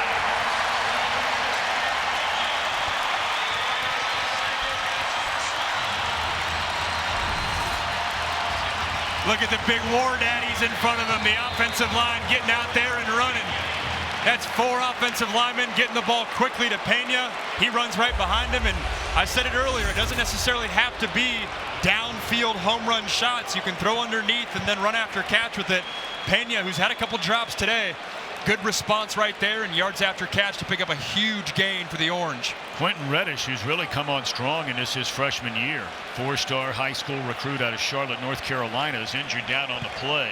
Of course, that's been a major story, and I go back, about injuries, and not suggesting for a second here that's what's going on here. But I mean to tell you, after hearing about it and hearing about it and hearing about it, especially Ole Miss, And teams that play Ole Miss, and you and I called them out on it. We saw them against Wake Forest. We were that everybody first went game. off on you and me for that. Yeah, we were the first broadcast to really be like, it was every chunk play, every first down gain, there was that fake injury ordeal. And now all of a sudden, Greg Sankey, the commissioner of the SEC, is saying fines, suspensions are coming if it keeps up. Of course, it's almost impossible to prove. All right, here's the big fella now, Villari. He is in the shotgun. And they'll do this with him. And when you're built like this, why not? And the big fella is into the end zone. Or is he? Well, it looked like he got there. Officials still talking about it. They say he's down to like the 4-inch line. They're going to give it to him again? No, McCord is up under center now. Villari's back there, though. Look at that dude. He's wondering how he didn't get in. I think they're taking a look at it. We'll see the replay here, carrying 3 Hokie defenders. He lands on top of him. I mean, that looks like he's in at first glance. The judge from the far side of the field came in sprinting. She must have seen the knee down. No doubt about it this time. And don't look now, but the Orange are right back in it as Allen finds the end zone.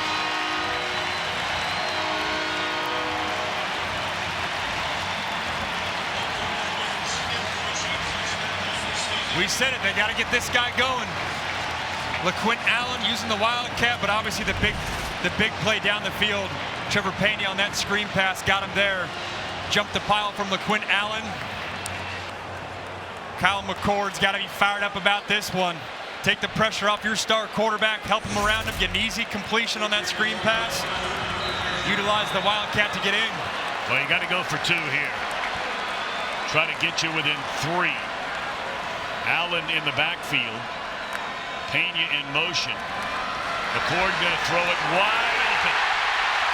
And they convert on the 2-point play. Gadsden to make it a 21-18 lead. Oh, we got a game. This kind of game we expected.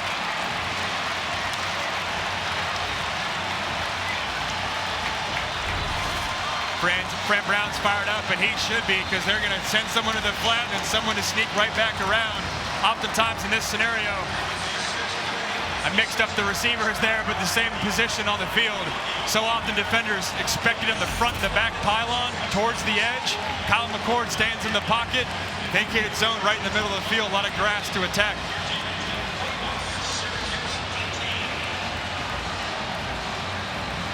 Fran Brown's team all of a sudden has come alive. Trailed 21-3 in this game. Pair of touchdowns, 2-point conversion, and now a 3-point game and still 2:53 to go in the third. Well, this is where Schlee can, he answer the bell. Can the offense answer the bell? Remember, Malachi Thomas, now we'll wait and see if he comes back out here. But they're already without Tuten. Thomas went out a second ago, and they're down to the redshirt freshman Jeremiah Coney in the backfield. Let's take a look at today. A lot of smiles in the dome on this touchdown run that totally shifted the momentum. Justus Ross-Simmons gets that touchdown. Quick response by the Syracuse defense. And then LeQuint Allen jumping the pile. Momentum's totally flipped here. In just a couple drives, Kyle McCord all fired up.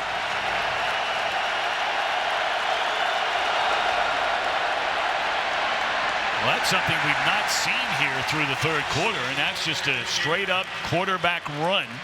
And that's a solid pickup on first down. We'll call it a gain of close to 4. 3, let's call it. We got Bhayshul Tuten in there, right behind the ACC official in the blue vest. He's in street clothes. He was not in street clothes to start the game. I did have the thought, too, with Malachi Thomas going down, does potentially Bhayshul Tuten become an option if he's on the fence because you just run out of running backs? Here is Coney, and slips his way across the 30 up to the 33. Well, you talk about a huge play. I know we've got a quarter and 2 minutes, but this third down and 2. This joint's rocking for the first time today. It is, and I've played here. There's, from a quantity of fans, it doesn't stack up with some places, but in the dome with the noise condensed, an opposing quarterback, I remember yelling my head off, making sure my offensive line could hear me. It's tough in the dome with them fired up on 3rd and short. It's Tony next to Schlee. They're going to throw it. Schlee trying to fight. Can you believe that? That is sheer will and determination there by Schlee, and experience. That's a guy who's played football. And trust in your capability. There's a lot of quarterbacks that would go down, give up on the play. You're rolling right. You're trying to get your running back, Coney, on a little arrow route. He looks back, goes a little Johnny Manziel mode, picks up the first down. You said it, the trust, but also the player confidence to trust in your ability and your legs to pick up that first down. So they quiet the crowd temporarily anyway. First down, Hokies from the 35.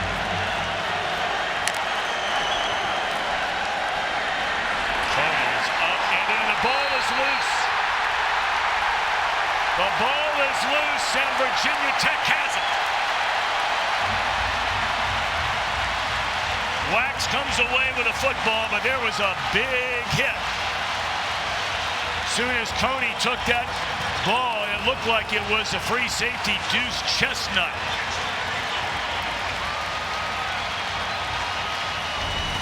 Deuce Chestnut came downhill with bad intentions. It's him and Coney right in the gap.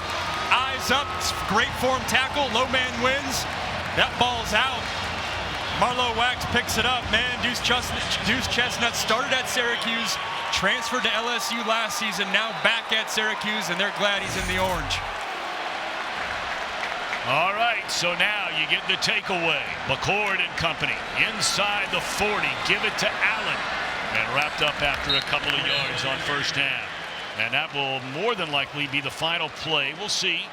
Kyle McCord's looking over to the sideline. It's not like them to slow it down. They don't have to run another play. Again, talking clock, I guess that 2-point conversion for Syracuse, because that could end up being big in this game. But also remember, end of the first half, Virginia Tech, and that clock issue, whatever you want to call it, where they could have got a field goal to end the first half. That's a big 3 points they potentially missed out on. McCord, oh boy, he forced that one.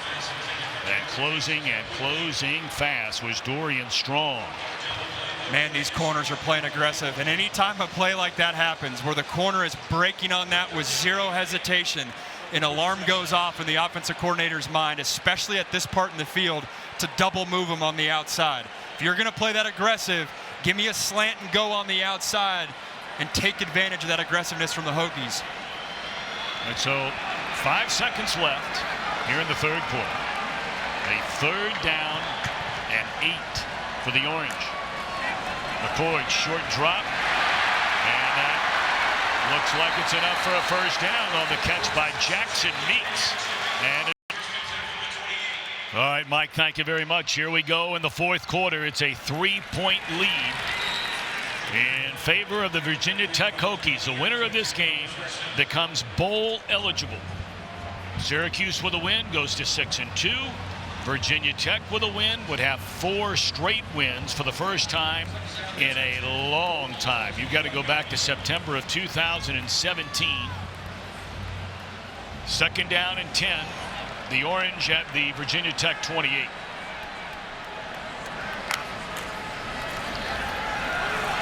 Slant, you just called for that. Is this Ross-Simmons again? It is!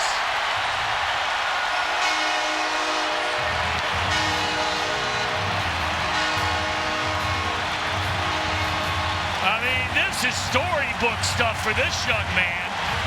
He has not caught a pass all year long. And now, back-to-back touchdown receptions. They're calling his number. Little slant right over the middle, give a little ball fake, backers suck up. There's a window right there. Justus Ross-Simmons has been Kyle McCord's favorite target today. Man, it makes you wonder, where's he been all year long?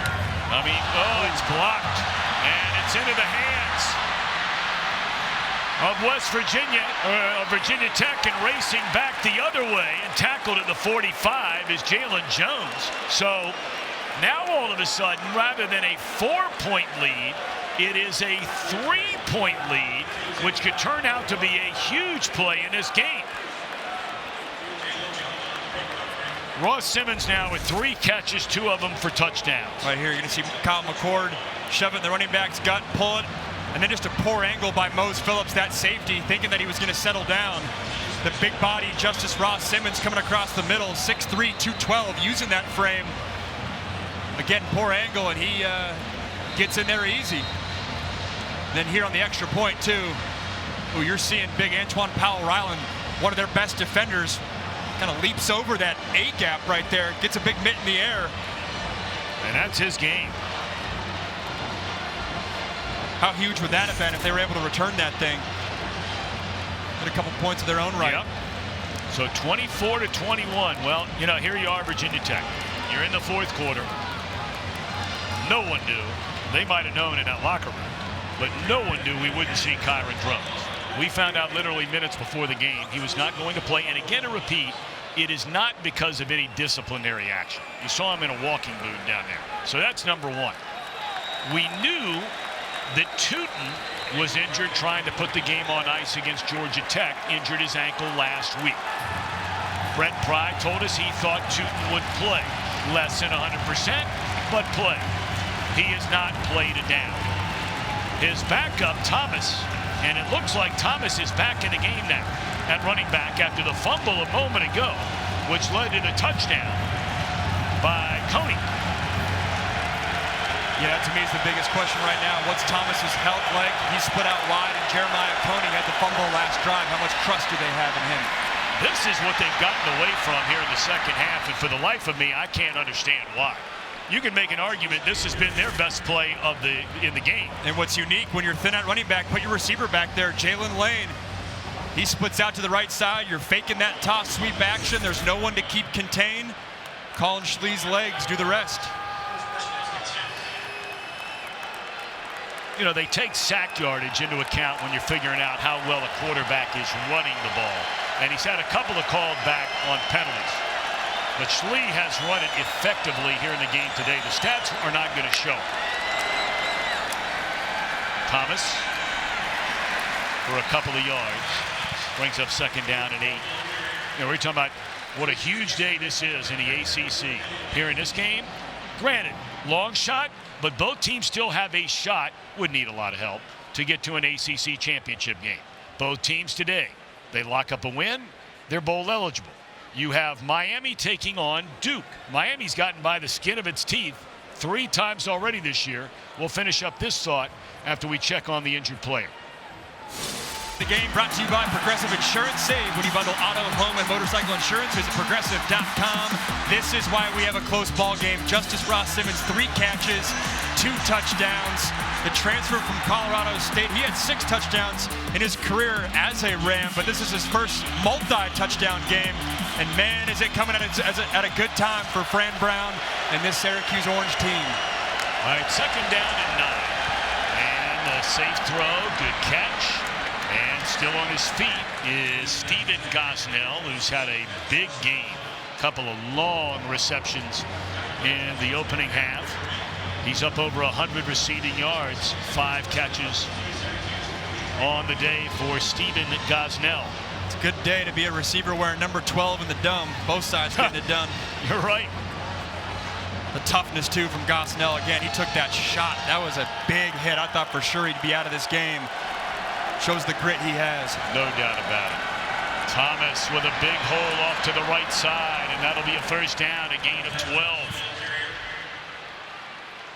So Virginia Tech trying to respond, and so far responding it is. It's a good job by Harrison St. Germain on the right side, tight end, getting that edge.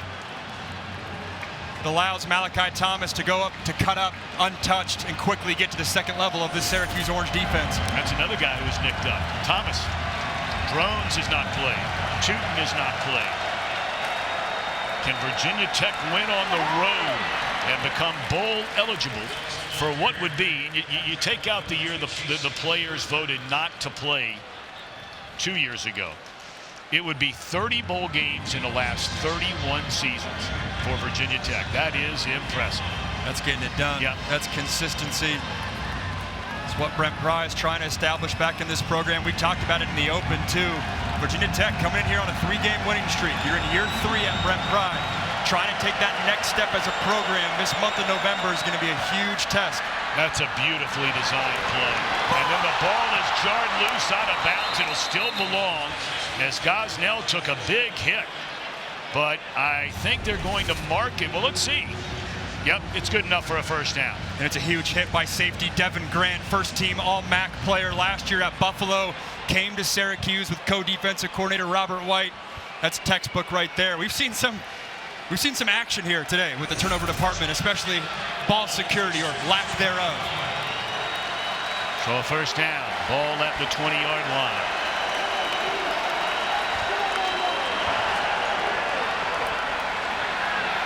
RPO, and Schlee will keep it and just sort of picks his way behind a couple of blockers to sneak inside the 15, and now he's slow getting up. Oh boy.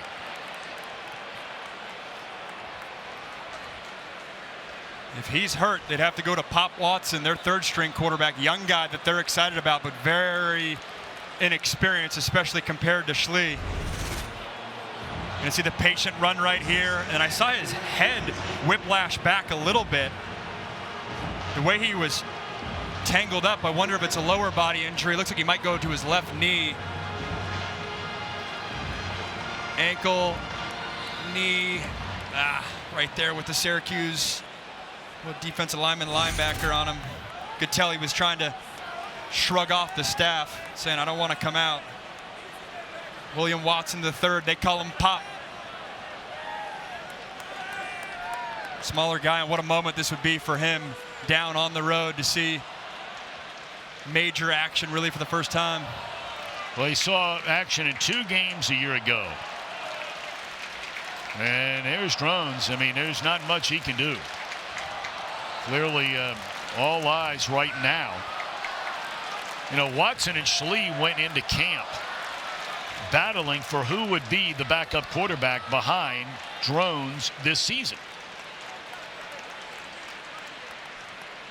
I do think it's not insignificant whether it's ankle or knee.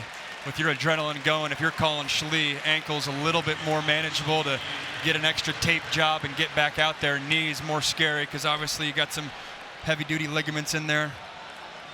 Pretty solid day for him. His arm and his legs have been a factor. There's just moments in this game where Virginia Tech could have pulled away, could have separated, especially those first 2 quarters.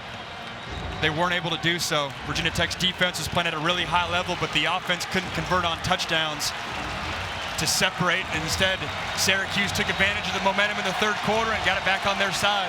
Watson, a young man, highly touted out of high school. He was suspended last year for violation of team rules. Mentioned only played in a couple of games, 3 to be exact. And he's going to hand it off, and this will be a touchdown to Thomas.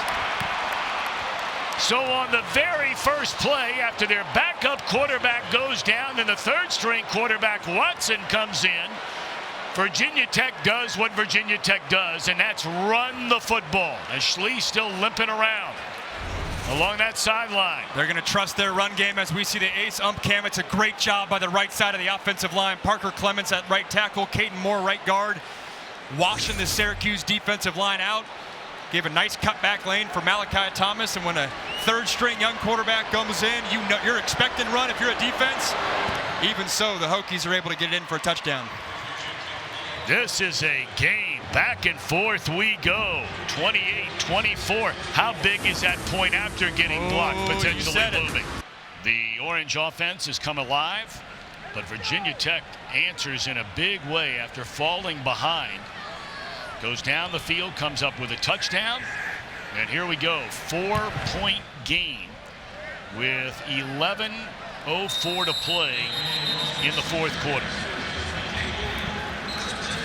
Well, this week, and 237 yards, couple of touchdowns and an interception They had 152 yards in the first half and then 152 alone in the third quarter. That was the huge moment of this game.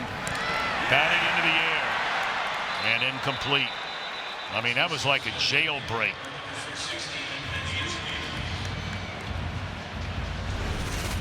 Aeneas Peebles, I believe, got a hand on it, but 3 Hokies zeroing in. Yeah, it was Peebles. Pressure right in McCord's face. And I think Syracuse has a decision here. With 10:59, 11 minutes left in this ball game, they had success with LeQuint Allen on the ground. You don't need to get away from it. Do you want to go back to that, or do you go the vertical passing attack that they've done all season? I go back to Allen. Keep him part of this game. And here is Allen. You called him. And he's upended. Stop made by Jenkins.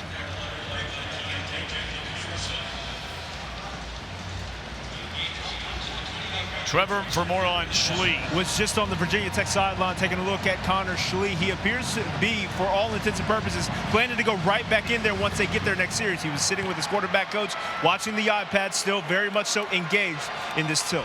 It's Trevor Scales, former great running back at Harvard, and able to pick up that information, and we appreciate it. I know you at home do as well. 10-15 and counting in the fourth. This is a 3rd down and 7. 4-man rush, and McCord will be wrapped up and thrown to the deck. And who else would it be? Now with 12 sacks on the year, Antoine Powell-Ryland. He's got the 2nd most sacks in the country, and when they need him in the 4th quarter, their impact player comes up big. That's just, I won't call it a bull rush. I won't call it a speed rush. I'll just call it being a good rusher. Gets right past the Syracuse offensive lineman, and haven't called his name a ton today, a couple times, but Powell-Ryland coming up big. Short punt and coming way up to get it. There was a collision there. Oh, yeah. Between a Syracuse cover man and the punt returner.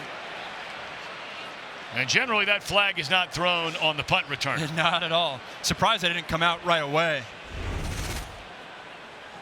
Looked like a Syracuse orange. Kick catch interference. Kicking team number 7. Yep. 15-yard penalty from the spot of the foul. It's 1st down. Marcellus Barnes, and that's a 15-yard penalty. So Virginia Tech will get the ball at midfield.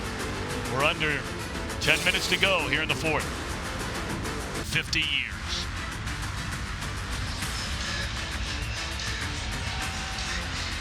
9:32 to play, and after the penalty,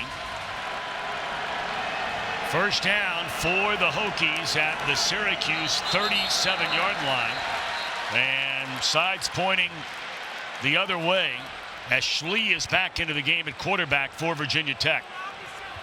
Usually when there's this body language from a guard, it's them, the defense, trying to fake the offense's cadence, which is a rule emphasis this year. False start.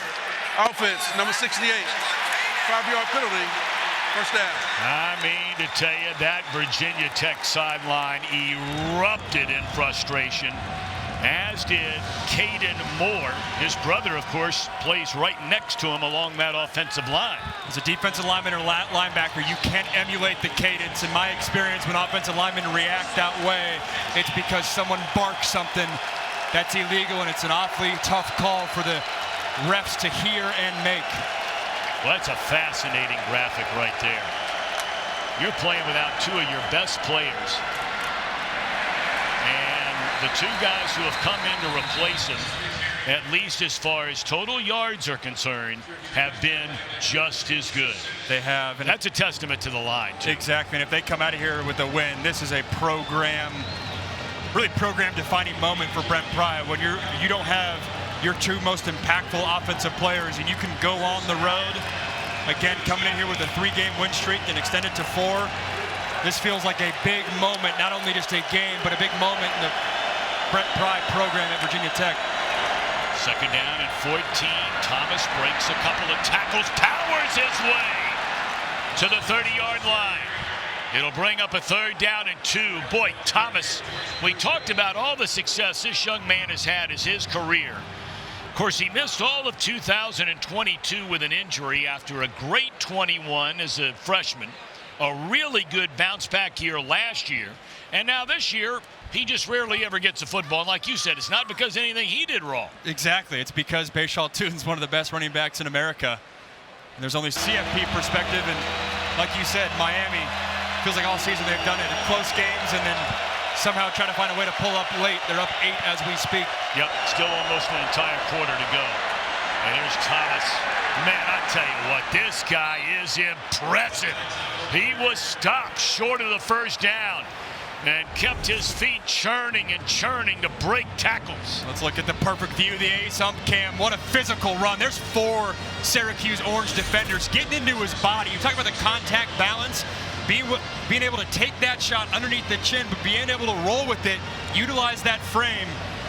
At 6 foot, 215 pounds, the redshirt junior putting the team on his back late in this game. 234 rushing yards in this game for Virginia Tech. 234. And there's that same play we saw a little while ago from Gosnell. And the same result, except this time he hangs on to the football and picks up a few extra yards. You knew it's been coming. They've been running this a bunch. Orange anticipate that run. You suck inside the box, and that sliding tight end, they've used that motion a lot, bringing a tight end from one side of the formation to the other, and then if you lose track of where he is, slips out the back door, that's an easy completion for Collin Schlee in a big game. Clock tick, tick, tick, tick, tick. 7:20 to go.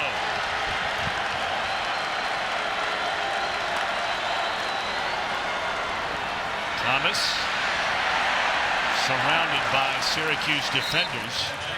Tell you what, though, you know, he made a nice play to at least get back a couple. Fadil Diggs originally forced him back to the inside. This is the area of the field early on in the game where when they were wearing on the Syracuse defense, they faked that run and hit Ollie Jennings on a slant behind the safeties and the linebackers. Wonder if they'll try to do something here. You got the big body Felton to the top of your screen. You got the other Gosnell, both Gosnells to the bottom of your screen with no defenders deep into coverage. Schlee staying on his feet, rolling, and he'll just run out of bounds. And there's just nowhere to go there. Yeah, they're going to have Felton on a corner route here to the top of the screen and just fist fighting the whole way. I thought Felton could have gotten more aggressive to the front pylon. He wasn't running that route like he was going to get the ball. That's tight coverage, but that's the type of route where you can either put it where my guy gets it or no one gets it.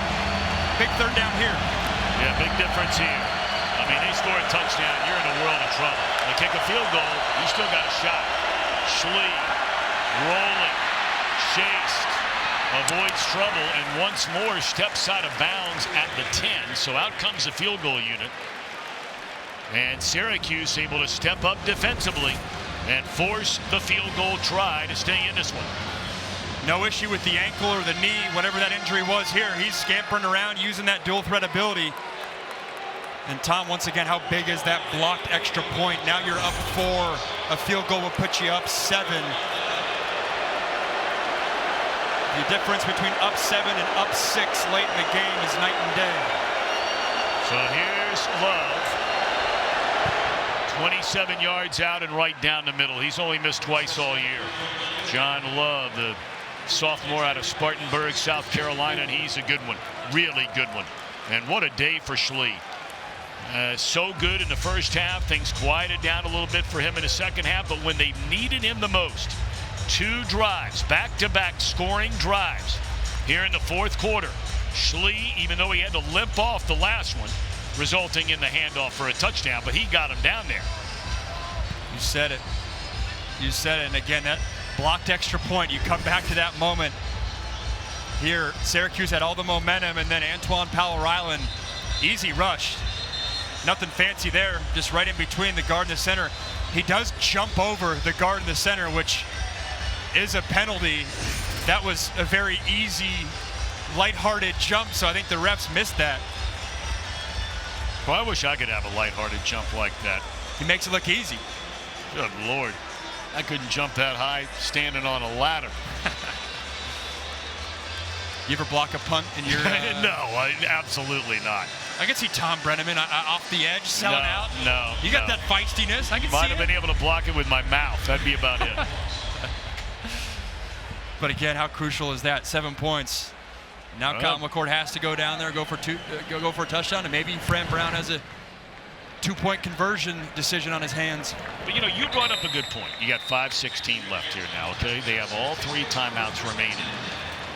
Up until the last drive or two, and it wasn't like they threw the ball down the field. They just had a couple of quick throws and a break a tackle, and you're gone 55 for a touchdown. Looks like a big play. It is a big play.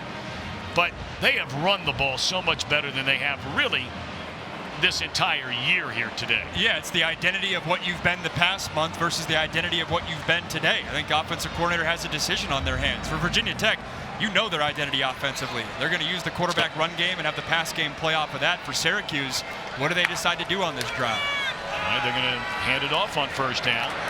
Trevor, you like the look of that, handing it off on first down. 100%, right? And we talked about with head coach Fran Brown about the idea of removing the RPOs out of these run calls so that they can actually make sure to make deliberate efforts to get LeQuint those carries that they know they can work with offensively.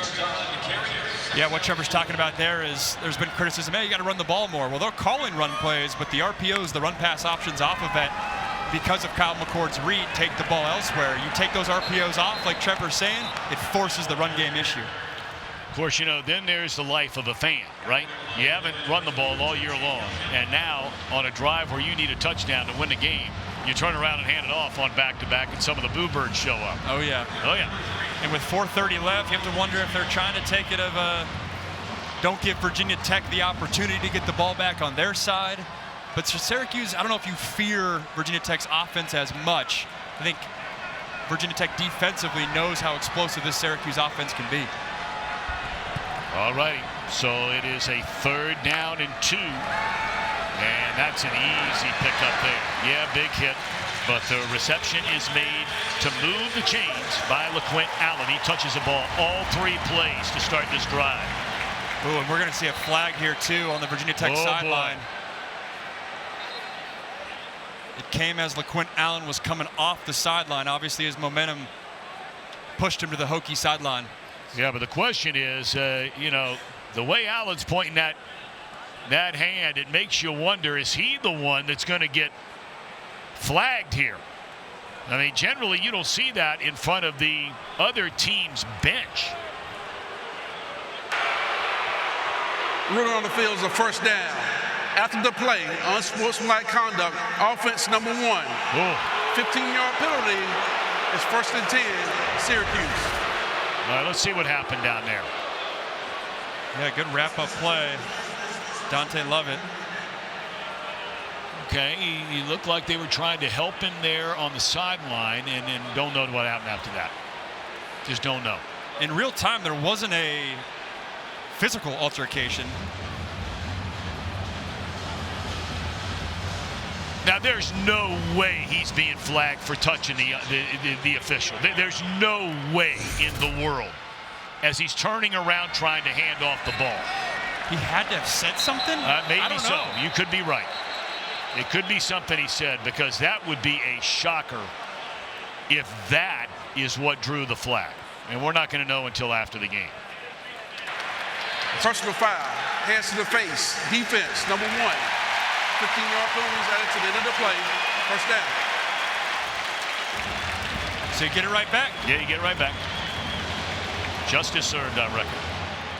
It'll be interesting to find out one way or the other what did happen over there. Yeah, because no one on the Virginia Tech sideline was asking for it. Usually in that scenario, it's you see guys on the sideline throwing up the flag sign. They hear or feel something. There was none of that. All right, so a first down, automatic first down. Long way to go here. Allen has touched the ball on every play to start this drive. And we're down to 3:41 to go. The Orange trailing by 7. Even after the unsportsmanlike penalty, getting him right back in there, they know how critical he is for the offense.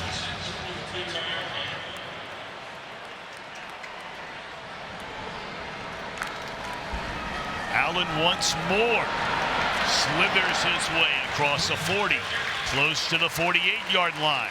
If he got to the 48, it's a first down. Nope, he didn't get there. It's a yard short. They'll hurry up to the line of scrimmage, and McCord will take it himself. That's tough to tell. I mean, they hurried up right now. First down.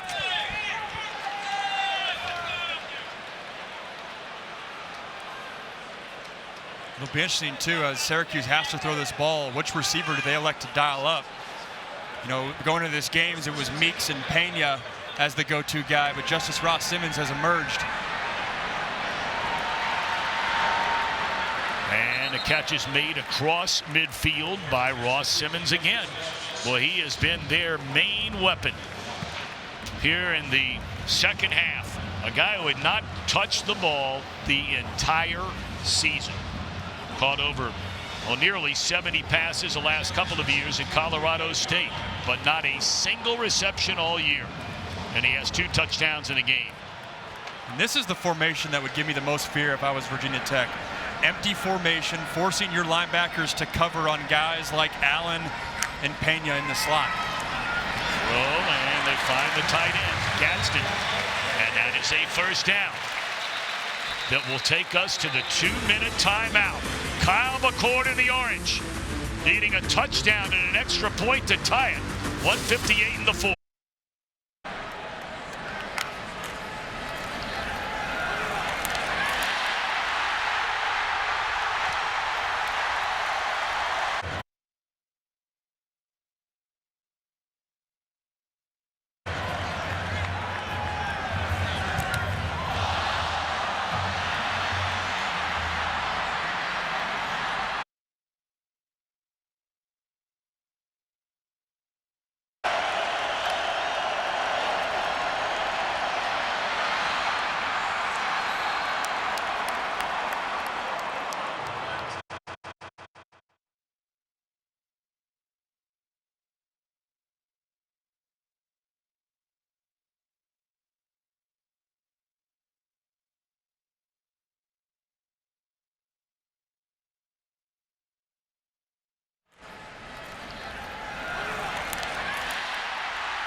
Back because of Justus Ross-Simmons, 3 catches, 2 of them touchdowns.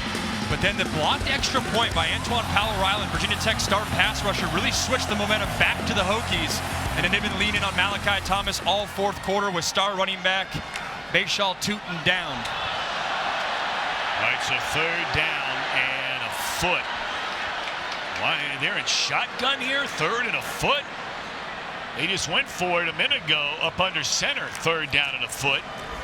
And they're going to pick it up, and then some. Allen inside the 30, down to the 27-yard line. First down, Syracuse. Man, this Syracuse offensive line, especially up the middle, in those A gaps, the guards in that center, Reed, they've done a nice job today.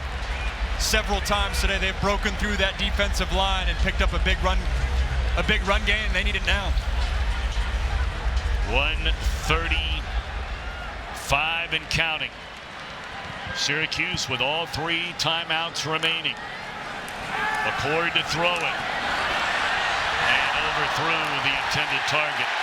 And a penalty flag down. Valari. Did he draw the PI? Looks like he did. Defense, number 20. 15-yard penalty. First down. That's Caleb Woodson in coverage. It looked like he was tugging the left arm of Valari. Didn't get his eyes back either. Let's see how much contact's made. Yep, he's tugging on that left arm. And it's right in front of the referee, too. The referee's right outside of our frame on the right side, right in front of his eyes. If he gets his eyes back, sometimes it's a call you get away with as a cover when you're in coverage. When you don't make a play on the ball and you're tugging, relatively easy call. All right, so now we're down to 1:26. Automatic first down, not a spot of the foul. It's a 15-yard penalty in the college game. McCord, and he's dropped. Clock down to 1:15.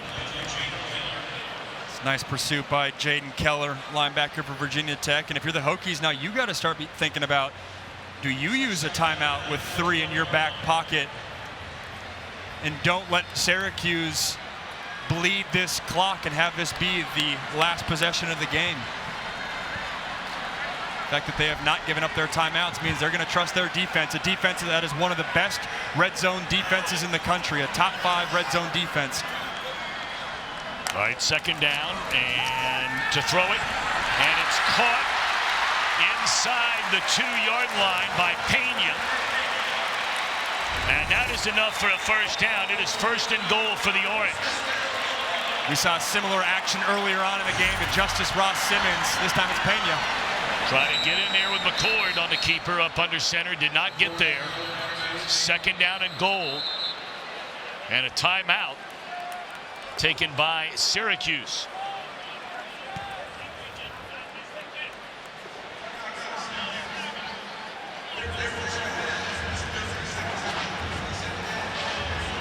I said it just before, but Virginia Tech, their red zone defense, they allow opponents to score only 64% of the time. That's 4th best in the country. Brent Pry, not taking timeouts, is going to trust his defense to bow up.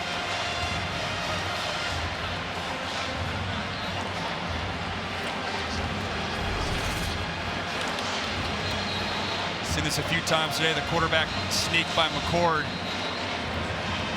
It's good penetration up the middle by the Hokie defensive line, allowing those edge guys to stop McCord. Only got 3 feet left, Tom. 3 feet left, but boy, sometime that can be the old adage about the longest yard, right? Yep. All right, McCord, his main man has been Allen all day, up over 100 yards. Here's LeQuint Allen, 111 in the game. You got Max Runyon in there at the fullback spot. And Allen up and over the top. It is a touchdown. So a temporary celebration as you get in. As we've seen already, it's no automatic thing this point after. Virginia Tech has blocked one already. Otherwise, this point after would give Syracuse the lead and more than likely the win. Yeah, man, how crucial is that? What a drive by Syracuse, though. You lost the momentum. Virginia Tech and Collin Schlee had all of it. You respond with a big-time drive, multi-play drive, getting into double digits, getting into the end zone. All right, so now Kennedy. Oh, and they almost got another one, but it's good, and we are tied at 31 apiece. Virginia Tech has not played an overtime game this year. Of course, Fran Brown's team won one of the wildest games played in college football this season at UNLV when they beat the then-ranked Rebels 44-41 in overtime. Right there by Fran Brown, too, electing not to go for 2. It's always a decision point for coaches late in the game. I wouldn't be surprised if Virginia Tech was in that scenario. If they went for 2 and tried to get the win, you have a mobile quarterback. You can utilize his legs on the edge. You got tight ends you like and a run game you like. For Fran Brown, he does not have a mobile quarterback, which is certainly a weapon in short yardage when the ball is on the 3-yard line. And I don't know how much you trust your run game. Not sure exactly if you have a receiver on the outside that can win a jump ball threat. He elects to kick it. Trust his team to take this thing into overtime and take this win.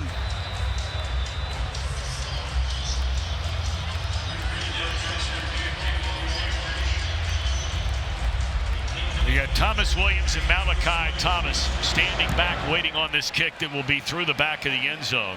All right, you have 29 seconds. You have a kicker who has hit from 57 yards this year. in John Love. He's 2 out of 3 from 50 and beyond. It is your backup quarterback in Schlee, but he's not some guy that just, got off the truck yesterday. He's been around for a while. So what do you think? He has. I'm looking Jalen Lane's way.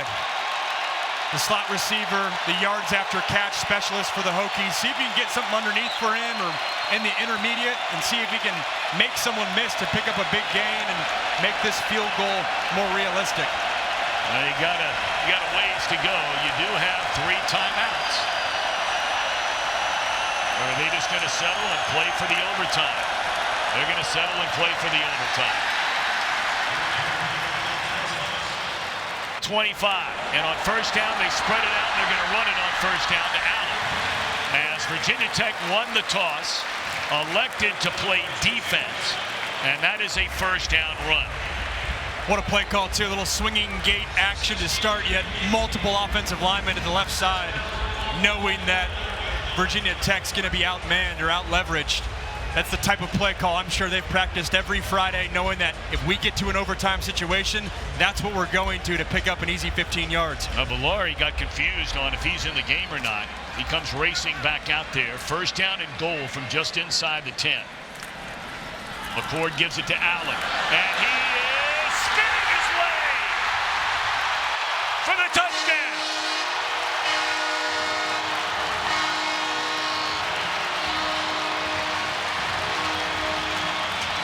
What a day, what a day, what a day for LeQuint Allen. When you need to make a play, trust your running back. They knew they wanted him to be a factor in this ball game. One cut, gets upfield. Little spin move. Bam. Body getting twisted all sorts of directions, but at the end of the day, finds his way into the end zone. 21 carries, 121 yards, and 3 touchdowns for Allen, and that one was nearly blocked, and there's a flag down.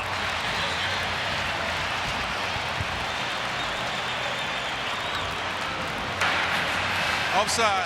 Defense, number 44. That penalty decline. The try is good. Okay, so now Virginia Tech will get a chance. You score a touchdown in the pro game, the game's over. It's a great thing about the college game is that, you at least get one shot at it. Now, if you turn the ball over on your first play, different ball game.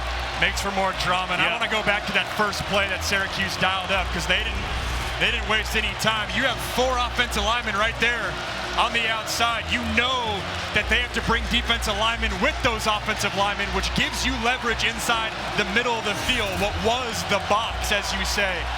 That's the type of play call I'm sure they practiced again and again, knowing that if we get to overtime, that's what we're going to. All right, so now Schlee, he's going to throw it on first down into traffic and looking for the penalty, and there is a flag. Immediately, it was Gosnell turning around saying that he was being held. Pass interference. Defense, number 7. 3-yard penalty. First down. So again, that's not a spot on the ball foul inside the 5. That'll put the ball at the 10-yard line. It'll be first and goal. Jenkins. Shows the trust Virginia Tech has in their backup quarterback. First play of overtime. Could have run the ball like he did last drive. Instead, Schlee delivers a strike. He's all over him. It's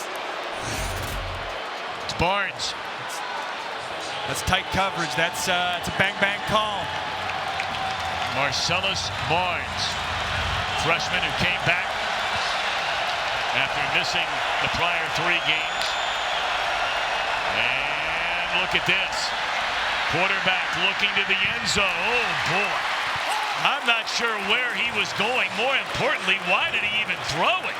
It looked like he could have crawled into the end zone. Of course, maybe he's still feeling the effects. He does look like he's still limping a little bit. I don't know why he threw that football. I don't care if you're limping. It felt like he could have walked into the end zone. Fakes the reverse, and Syracuse has no one there. I guess there's a linebacker flashing in his face, but to your point, Tom, you got to wonder how much that lower leg injury is impacting that decision. Second down and goal. Blitz coming. Good protection. Now it breaks down. Schlee running to the corner, and he'll be caught from behind after a 2-yard gain. There is a flag down. Diggs was able to catch it. Holding. Offense, number 75. 2-yard penalty. Second down. That's going to back them all the way up to the 20. See it here on our cam. 75, Bhayshul. First game back in a while for the Hokies. Yeah, hold right there on the inside as Schlee breaks contain. Second and long for an offensive identity in Virginia Tech that relies on the football. This scenario, you eliminate that entire side of your playbook and make this Hokie offense one-dimensional. Syracuse with a lead in overtime. Schlee tiptoeing towards the corner, cuts it back to the inside.